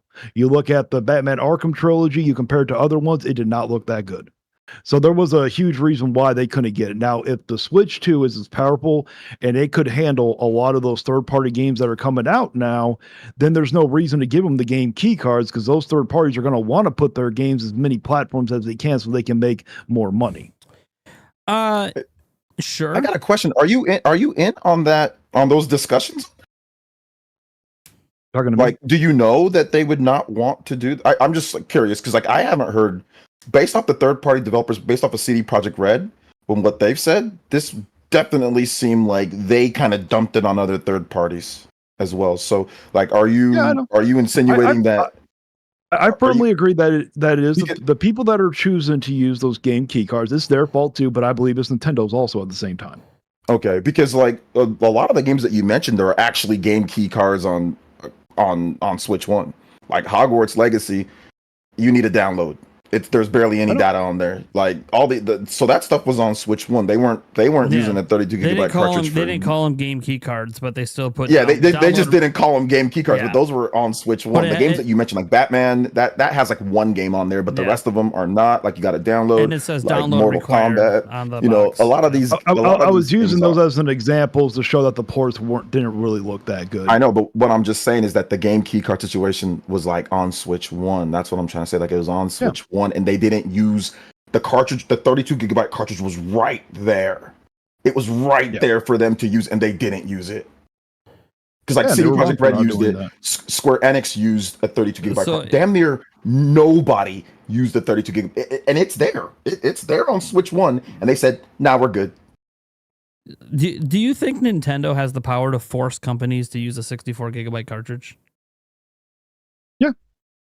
So okay. You can force them to release physically? I'm gonna rephrase this real quick because if we're talking about like a game like Black Ops 6, the game, there's no way you can fit that whole game on a cartridge, on that one cartridge. There's no way, it's too big. Unless you sit there and separate into like campaign, multiplayer, zombies, there's no way. The game is just too massively too big to fit on that one cartridge. I just have a question. Like, what stopped them from using the 32 gigabyte cartridge on Switch 1? Why didn't they do that? Why didn't they use it? They were trying to save money. That's all it was. Yeah, so why is it no different here? That's what I just want to know. Like, I know that they're doing it to save money. I'm not stupid. I know that they don't want to put it on the cartridge. It's their choice. They don't want to do it, right? Nintendo gives them the option to do it. Nintendo can say no. So then they rather to just not have the game. Oh, it's still going to be there. They're going to want to sit there and put it on the platform. If the Switch 2 is as powerful and can handle the game, but it would just be a digital only game. And then if people refuse to buy it, they'll eventually put it on the cartridge.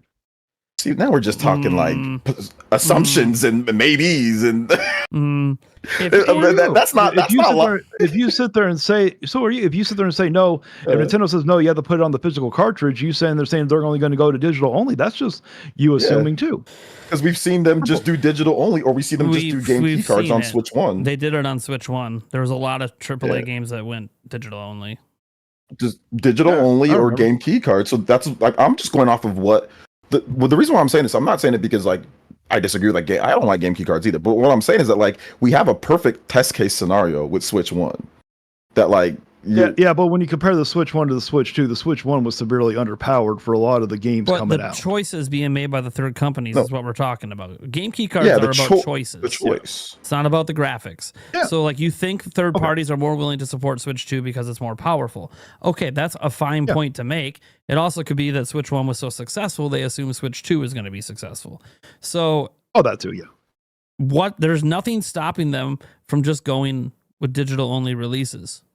Which, if game key cards didn't exist, if people refuse to pay for them on the digital only, they're still going to want to get their game out there. So most likely, now this is my personal opinion. I believe they will put on the physical cartridge to get their game out there. Can you name an instance that a AAA game released on Switch 1 digital only, and then later came out on a physical cartridge? No, I cannot. No. Okay, so your scenario is made up in your head. That's not actually what happens in reality. If the game doesn't sell well, they just stop bringing games over. It will sell well if they put it on the cartridge. We all know that it will. Are you telling me that it wouldn't? That's not what you. That's not what. Well, you're that's saying, not. man. That's Like, not. Yeah, that's literally. That's Not. not what you I said. keep going to the Switch one because the Switch one was underpowered to handle those games. What he just said that they didn't This- because the game didn't sell well, right, on Switch. Whatever. If they do the digital only release, the game didn't sell well. That doesn't mean that's going to force them to make a physical cartridge. There's no examples of that actually happening. No, there isn't. I sat there and said it was my opinion. Sure. Yeah. So so you're just like I said. Like I think that's the problem is that like you just like to like make up stuff that's not grounded in like objective facts or like reality. Well, It's just, well, here's just saying what I that think. You know. Well, sitting there saying that if they don't do the game key card, they're only going to do digital only is your opinion because you don't know Yes, 100% they're going to do that. That is a scenario that's played out on Switch 1 multiple times. Yes. So and there's a Like difference. that's between the that's Switch grounded 2 in and the Switch reality. 1. That's grounded in reality. Like There's a difference between the Switch 2 and the Switch 1. What's the difference? So I said there is a difference. The difference is if what people are speculating is true about the system, like CD Projekt Red said, that it's a really powerful system. That system's going to be able to handle a lot of those third-party games now, so they're going to want to get them on that system. The Switch 1 at that time could not handle it. We've already went over the power doesn't have anything to do with it because with Switch 1, they made game key cards on Switch 1. They didn't use the 32GB cartridge when they could have used it on Switch 1. Like Hogwarts Legacy, it didn't use it. Dude, it used an 8GB cartridge. It didn't even use the 16. It used the freaking 8 and you have to download the rest. Like they didn't give a damn.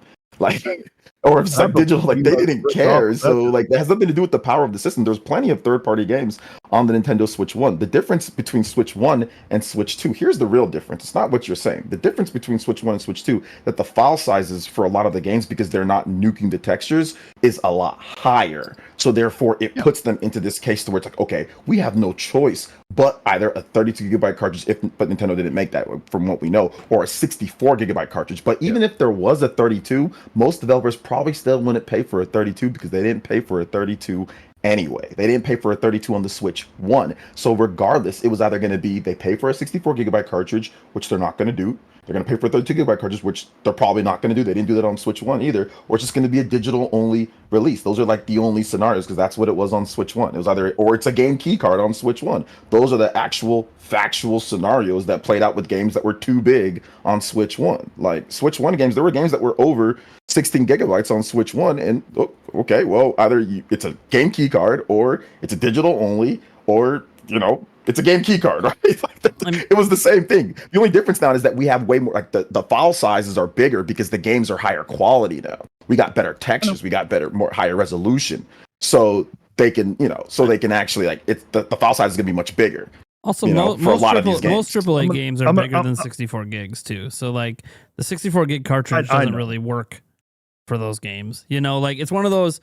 I hate game key cards, but Nintendo wants games to actually be on the shelf. Like that was Nintendo's concern, was that retail, it would just look like there's nothing but Nintendo games because Nintendo's the one putting them on physical.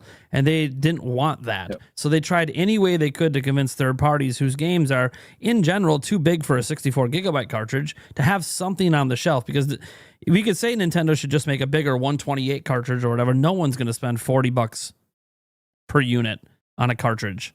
I agree. Yeah, so like it's just unrealistic. So, you know, they're kind of stuck between a rock and a hard place where it's like, okay, you either have to be like CD Projekt Red or be like Nintendo where you're dedicated to putting your games on physically. But if you're a company that's not that way, then you're going to find any reason not to do it anyways, regardless of game key cards. Game key cards just allow them to have something on the shelf, which makes the Switch 2 look like it has more games. It's not lying to people because it says right on the package in big bold lettering that actually is ugly as shit what is going on. I just want to make sure I make this very clear. Yeah, I don't like the game key card stuff either. I rather have. I just want to make sure. I know I said that, but I want to make sure that I say that again. But yeah, like to me, like I said, I covered the Nintendo Switch fully. Prime did as well. Man, they didn't use a 32 gigabyte cartridge for anything, bro. Like there's like Dude, five games. There's like five or six games. There's been so many games that they could have used a 32, and they did not. They're like, we're not paying for that crap. So even they're not gonna pay for it on Switch 2. They're not paying for it. They didn't pay for it on Switch 1. They ain't gonna pay for it on Switch 2. The $10 Switch tax on 8 gigabyte carts where you still were downloading. Yeah, exactly. They would charge us more for the smaller carts. They charge us more. Sometimes because the carts are expensive. So it's like, to me, is it sure you can blame Nintendo? Sure, blame is whatever. You can blame everybody, right? It doesn't matter who's to blame. The situation is third-party developers right now are opting to not use the 64 gigabyte cartridge. They're opting to not use it's available, and they are saying, nah, we're good. You know what I'm saying? They opted to not use the 32 gigabyte cartridge. They opted to not use the 32 on Switch 1. They said it. And Nintendo's like, okay, well, you can release it digital only, or you can put it on like a game key card on Switch 1. We can do that for you too. So yeah, whatever, right? But there's some developers that are even, it's a smaller, like the game's smaller, and they still don't, want to put it on that either. Or they'll do stuff like on Switch 1, they'll do stuff like Dark Souls Remastered, where they sit there and they compress the hell out of the game. Yeah. To where it's like as low quality as the 360 or PS3, and then release it on like a 4 gigabyte cartridge and be like, enjoy. And it's not as good as it should be because they want to be cheap. Like, God, there should have been an uncompressed patch for that game. Seriously. Yeah. All right. Yeah. So we, so we don't have to sit there and, go round and round. Obviously, if the game is well over 64 gigs, or if it's over 64 gigs, I understand that's going to be on a game key card. When it comes to like Black Ops 6, I keep using that as an example because it's a massive game. Unless they sit there and separate, and I promise you guys do not want them to separate the campaign mode as one game, multiplayer as another game, zombies, because, I already see what they're going to do with that one. If they did that, they're going to charge you guys $70 a piece probably for something like that. But I obviously know they can't do it. So if the game is massively big, they obviously can't put it on the cartridge. I think everybody would agree to that one. But when it comes to it, if they can sit there and put the game on the cartridge, I think they can. And if they choose to put it on a game key card, I believe there needs to be pushback for Nintendo and the company. Well, Nintendo can't sit there and cherry pick what companies can use game key cards or not. That would be unfair business practice. It's actually against the law. No, I'll keep it a buck, bro. I'm with you in spirit. Yeah, in spirit, that's how it should work, right? That'd be great. I'm with you in spirit, but we as all someone want the who's same thing. Just to be clear, as somebody who's worked corporate business before, you ever seen that meme where the guy gets thrown out the window? Yeah, are you gonna say that's me? Gonna be the thing when someone says, "Oh, they're gonna just throw that bro out the window. They're gonna throw that dude out the window." Like, bro, don't tell me how to run my damn business. Like, don't tell me about my profit margins. That's just one way to end up like the N64. Like, you said, oh, you gotta make this expensive cartridge. You gotta do a pushback. All right, screw you, fam. We just ain't gonna do it. Like, you're gonna end up with 400 games for the life of your system because they're just gonna be like, those cartridges are we'll just go make games on PlayStation. We'll just go make games on, wherever. Yeah, so I mean, I feel you. I'm with you in spirit. Like, trust me, we're consumers. I'm with you on there. But that actually being something that will be said in a business, in a public, like if it was a private business, maybe you can get away with that, right? Private, but in a business where you need to get as many third parties on as possible, you can't be treating them different. You can't be trying to, even strong arm them, even if you want suspending to, you can't do it. On a 64 gigabyte or 32. You can't strong arm them to do it. It's just not going to be. It's a corporate lawsuit waiting to happen. You can't do that. Yeah, they're not going to third-party companies are not going to be like, oh yeah, they're not going to allow you to be strong-armed into making like a physical. Like, if they don't want to do it, they don't want to do it. Like, that's just how it is. Like, third parties have a tremendous amount of power in today's day. Third parties control and dictate. Let me tell you how much third parties have. Third parties have so much power to the point to where they get companies to change their specs of a system. We've seen this multiple times. Epic got Microsoft to change the specs of the Xbox 360 because they needed more to make Gears of War. We've had developers change, and that's a third party company influencing them through a game. Capcom influenced them, said, "Hey, look, you need more RAM. This RAM is terrible in the original Switch. You need more of it." Yeah. And Monster Hunter was the influence on that one. If they can get them to do stuff like that, there's no way Nintendo's going to be able to strong arm them like they did back in like the NES days. Like, that's what we're looking at, right? Like the NES days where they just said, you better do this. Yeah. You can't make more than this. You can't do, third-party developers hated that stuff. And as soon as they had an opportunity to bounce from Nintendo, they left faster than you can say pitchfork. You know what I'm saying? Yeah. So, And there's a great... well, that was because when the N64 came out, they lost a lot of power. Now Nintendo has a lot of power with how well the Switch 1 did. No, they do not. No, here's the thing. They do not have that type of power, right? In my opinion, they do not have that type of power, at least from what I'm seeing. Because third-party games aren't like the massive sellers on Nintendo systems. It's still first-party games that drive the sales of the system. Nintendo does not have the pull with third parties. Like, let's say maybe if Sony did this, I can see what you're saying. Like, if Sony said strong-arming them, okay, because they sell more on Sony, so Sony could probably do that. But if it was Microsoft to a degree, but especially Nintendo, they'll just be like, I'll pick up my ball and go. I got Steam, I got PlayStation, I got Xbox, I got mobile. They'll pick up their ball and go. They've done it before. They'll do it again. Nintendo Switch 2 is not in this position to all of a sudden just demand third parties to do X, Y, and Z. I don't think so. Nothing that we've seen says that. And it's from both sides, by the way. Because like Nintendo wants all the third parties to be there. That's a want, not a need.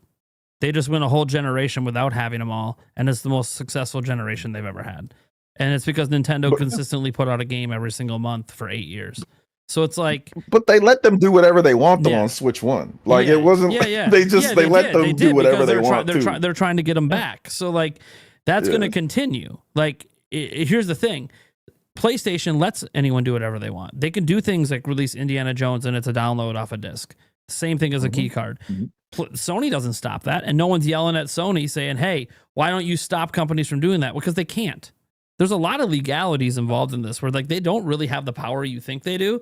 And when you do think they have the power, look what's happening with Apple and Epic Games right now with Fortnite. Apple thought they had all the power and everything, and Epic just kicked their ass in court. Why, these third party companies can't be told what to do by platform holders anymore. It's not the 1990s. They don't have that kind of power anymore. So Nintendo can't tell third party companies what to do. I can just see them getting I can only imagine, like I said, just them getting cooked. Like them just be like, yo, I'm going to make you make this 64 gigabyte cartridge. I can just see them taking like just EA, just stand up saying, all right. Thanks for your business. Appreciate it. And just walk right out the door. Imagine they're in a boardroom. I think you guys would massively benefit if EA didn't come over to the Switch, especially with their sports games. I'm just saying any third party. It doesn't matter. Any third party. You can't. Can you imagine if Capcom came in and said, yo, this next Monster Hunter is going to be 75 gigabytes or it's going to be whatever. We want a key card for it. You think Nintendo's going to tell them, nah, we're good, bro. Either put it on the cartridge or, don't release it. You think that they're actually Capcom is going to be like, okay, no. Like, you think that's actually going to happen? Like Nintendo wants Capcom to be on there regardless. I'm not saying Capcom will do a key card. I'm just saying if they felt like doing a key card, Nintendo's not going to stop them. Just like Indiana Jones, just like any of these other games that have came out, they're not going to stop them from doing a key card or digital only, or if you want to do physical only. I don't know if there's ever physical only, but you can really do what you want. But I think at the end of the day, like we all agree on the same thing. Like I said, we're all with you in spirit. Like we're all with you in spirit. And whoever's blame it is 50% Nintendo, 75% Nintendo, 25% third party, 45%. Like it don't really matter. At the end of the day is the end result. The end result is the end result. And the end result is the key cards are not good and we don't like them. So yeah.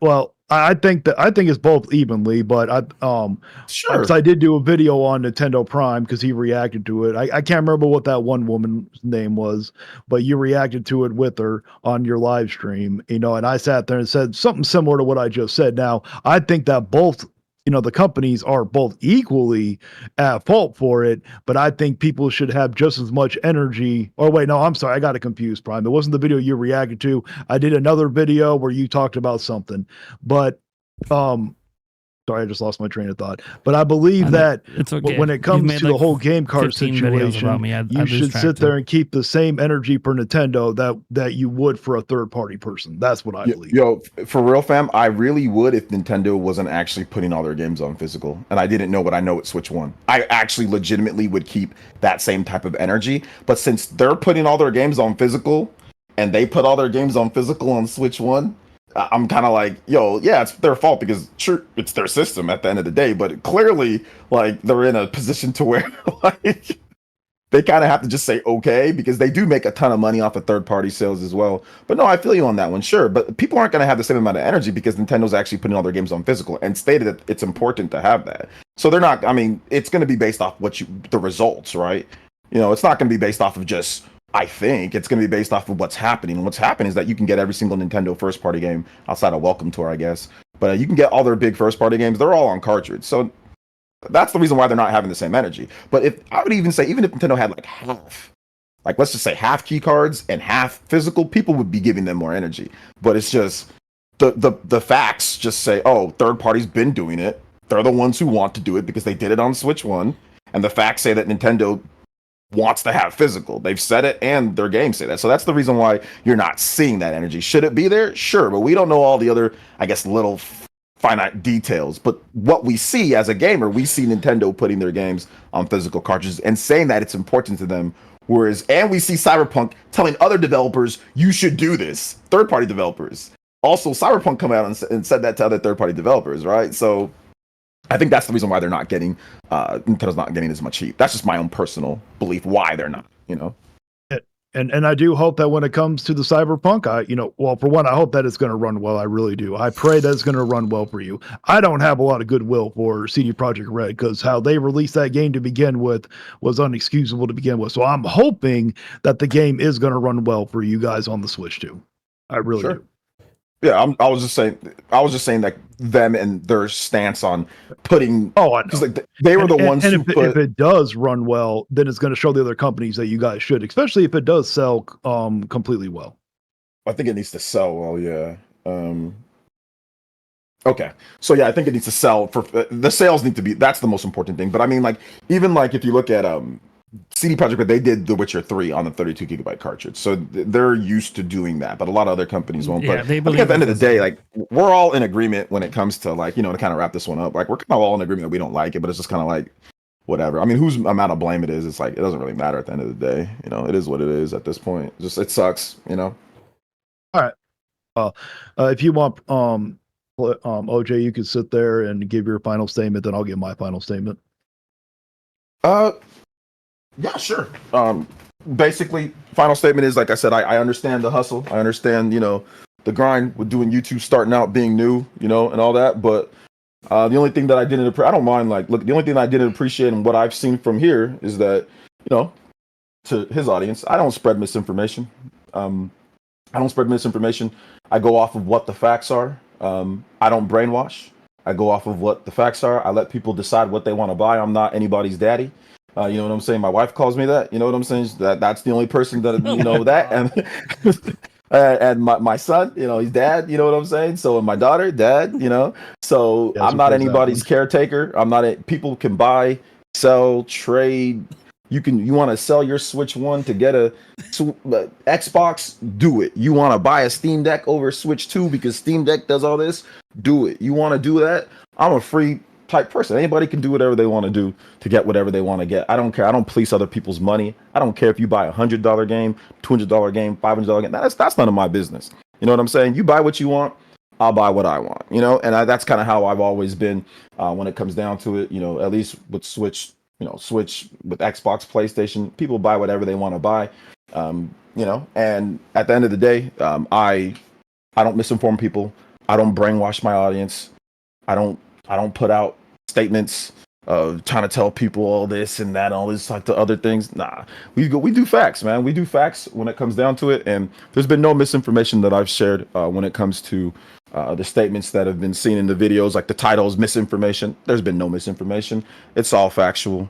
Same thing like with the brain. I don't brainwash anybody. People are allowed to get whatever they want. And that's how it's always going to be on my channel. You're allowed to think what you want. You're allowed to feel how you want to feel. You can buy and sell whatever you want. You can get whatever you want. I ain't organizing no damn pitchforks or pitch mobs for you. You go do you at the end of the day. Like I said, I'll buy you the pitchfork. I'll sharpen the tool for you, but you do whatever you want. Everybody's their own person, their own individual, and everybody's allowed to buy or sell or get or trade or do whatever they want to do.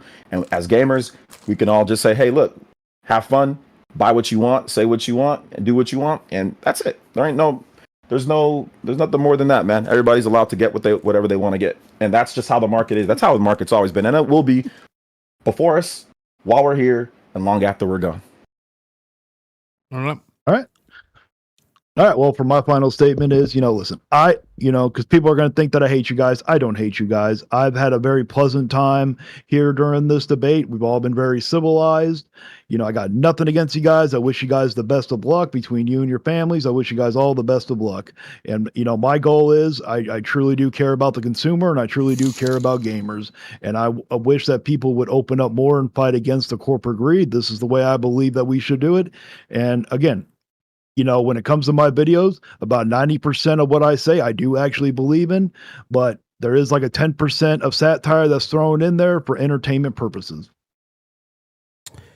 Cool. That's pretty much it. So look, from my perspective, I don't really care what you make. You have a whole playlist, or at least you did. I have a whole playlist of videos about me. I really don't care. You can keep doing what you do. I have this whole thing where, I'm sure you've seen some videos of mine a while back where I was like debunking misinformation and stuff like this. I have the things that bother me the most when I watch any sort of content that's being negative about my content. You can be negative all you want. It's just kind of like what was eating at Player Essence a little bit, where it's like the saying things that literally aren't true, or the putting ideas or stuff into the conversation that we're not actually even bringing up. And it was harder for me to watch you do it to the whole podcast crew, honestly, than it was me, because I'm used to this shit. I've been getting shit on the internet since I made Zelda Domain in 1998. All right, I've been getting shit talked to for, God, a long time. I'm old. But the podcast crew, with people who aren't used to that, having it happen to them and having like things said about them and assumed about them, was just very strange. I don't really get what you were doing. I don't even know how it's entertaining, but I guess it's entertaining to the people that don't know the whole truth of everything, because your viewers aren't going to go watch the 4-hour podcast, right? But if you're going to talk about the podcast, you probably should watch the 4-hour podcast. Like that's, don't talk about something if you're not going to be about that something. Like when I did there was one clip I took of "Oh No, It's Alex" and one of my misinformation was. It was him and like 3 other people that were pushing misinformation about what game key cards were. Not me justifying game key cards, just how they worked. I actually watched his entire live stream to get that clip, so I didn't miss any context about how he presented that information, to make sure when I put that clip in my thing, knowing that was going to make "Oh No, It's Alex" probably make videos about me, which of course he did, as was predictable, that he couldn't say I took him out of context, because I didn't. I did the work. And I listened to one of his other videos where he brought up the same point again, and that was after the information had already come out about what game key cards were. He was still pushing misinformation, so that's why I brought it up. And so I look at channels like yours, "Oh No, It's Alex," Fritanga Plays, and all these other people out there. GameStep, I guess I found out recently, is still out there talking shit. It's fine to have fun. At our expense, it's fine to try to grow your channel based on that. And I didn't mean to laugh when you're doing your stuff. I know you're laughing. Yeah, because he knows I had to do Talk shit about me too. Yeah. That dude looked like a fucking milk dud, man. Like he still be talking shit, literally like a walking milk dud. Okay. Who are you guys talking about again? Is it "Oh No, It's Alex"? No. I'm sorry, Prime. Keep going. Keep going. Yeah. It's fine. I didn't want to go there with you. No, I'm generally curious who you guys are talking about. Nothing. No, this is about Player Essence. Keep me out of it. Anyways, no. So I don't care that people make those videos. It's a dime a dozen. I've definitely said some stupid things. People want to make videos and clip my stupid things and put them on the internet. What do I care? Right? I've been doing this too long to give a shit. I stand by most of the things I say. I'm not going to say my opinions never change. Of course they do. As more information becomes available, you should be open to changing your mind. If you're not open to changing your mind, then it means you have an agenda rather than examining the facts and then making determinations off the facts. And so that's why I'm so big on correcting misinformation, because we could say all these negative things about Nintendo, but if you say them incorrectly and you make assumptions about those things without the full knowledge, when the knowledge is actually available and out there, you just have to do a little bit of research. That's where I start to have issues. And you can say what you want. You can keep tearing apart my podcast. You can make another 80 videos about me and keep trying to grow your channel. I don't really care. All these other channels I mentioned are going to do the same thing. I just feel like there's a lot of negativity in the world. And when you make these channels that are all about negativity, it just feeds into people's already manic depressive behavior they sort of already have going on, because misery likes company. So if you're miserable, you're generally going to look for things online that make you feel more miserable, because you're trying to find people who are as miserable as you.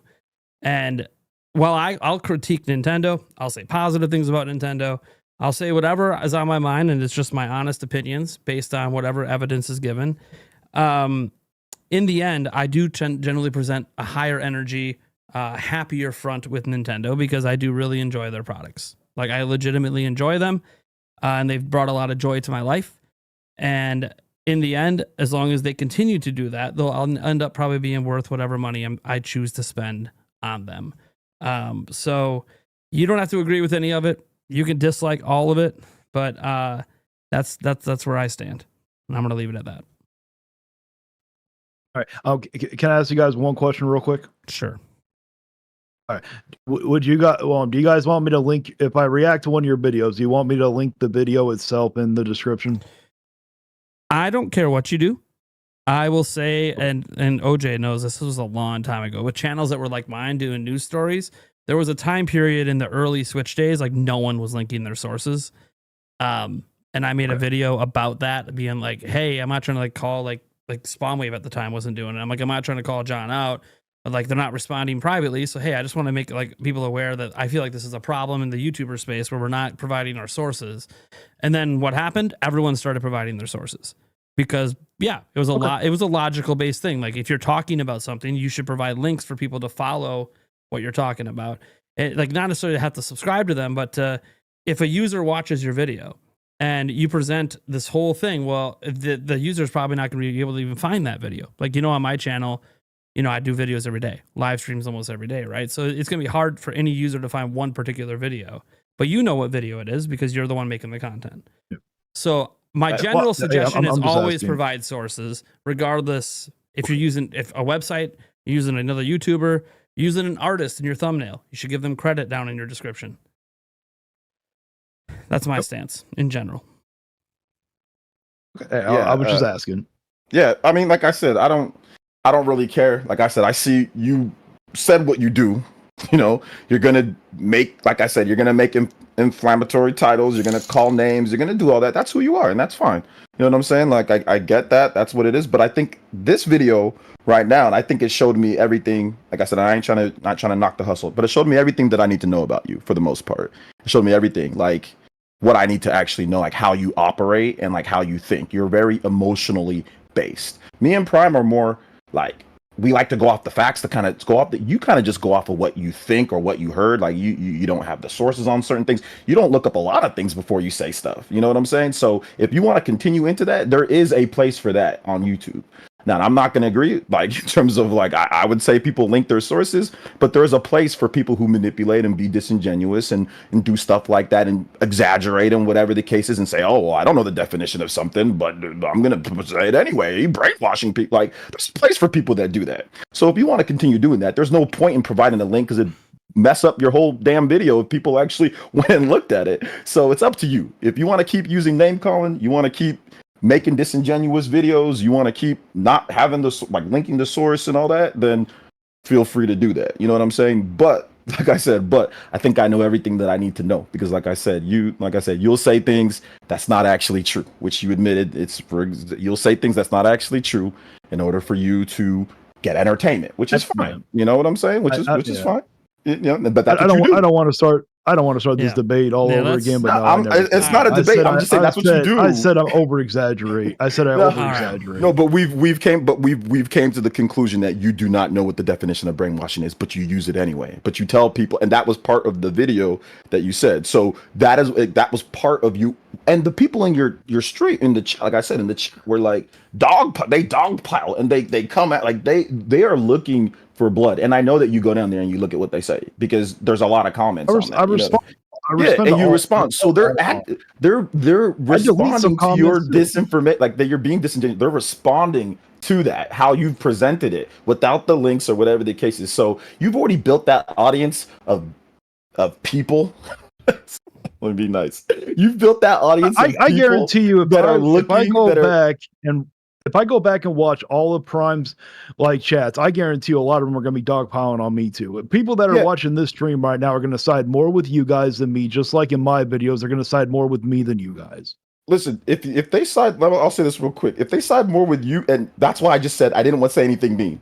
But if anybody sides more with you than us, and when we brought logical, actual facts, when you don't even know the definition of stuff, and you don't even know the price of manufacture, you have no idea what you're talking about, and half the stuff that you're talking about. If people side with you, like I said, those are your people. That's the type of person that you've attracted to your channel. I just simply asked if you attracted. Right. You're going personal here. No, you're personal. I'm not going personal. Yeah, you are. Going personal. What I'm saying is, wait, do you want me to link your guys' videos? And now you're going personal. Listen, I'm not going personal. Here's the reason why I'm not going personal. You went personal. No, you went personal by name calling first. You name called. It's a joke, my guy. Okay, that's fine. It's a joke. It's fine. It's fine. Literally, I didn't mean it as a personal thing. Okay, you know, okay. At least one of you don't mean it as a personal thing, but people in your chat. At least one of Prime's friends had a good sense of humor about it. They were all laughing when I came at Birdie. And that's fine. But what I'm saying is that you are misrepresenting the actual thing that you're talking about, because nobody's being a crazy or illogical. You're misrepresenting that. So if you're you do that all on your own. You do that all on your own. If you've built an audience. I don't need to make you look bad. You do that all on your own. If you've built an audience that doesn't care about the links and doesn't care if you put out, I take back what I say has been civilized here. You're making it uncivilized now. I just asked a simple yes or no question, and now you have to sit there and go personal. Vigilante, listen, we've had a good time tonight. Don't do that. Yeah, until now. Okay, you want me to apologize? I'll apologize to you. Okay, that'll make me feel better. Okay, I'm sorry. I'm joking. I'm sorry. You guys realizing it. I'm joking. I'm sorry. I'm sorry. I didn't want to make it that way. I'm just saying. Listen, man. You gotta do you. You gotta do you. You gotta do you at the end of the day. You gotta do you. So if you want to link it, you can link it. But you gotta. The titles aren't gonna change. So whether you link it or not, like it's still gonna be the same titles, right? You're still gonna misrepresent the situation. You've been doing this long enough, you know. Okay, I get you, man. We all over exaggerate our titles. I have seen where you say big update or big rumor. And it's a big update. Not really. It's a small minor update. No, it's a big update. A small minor. No, it's a big update. That's also subjective. What's big or not? Yeah.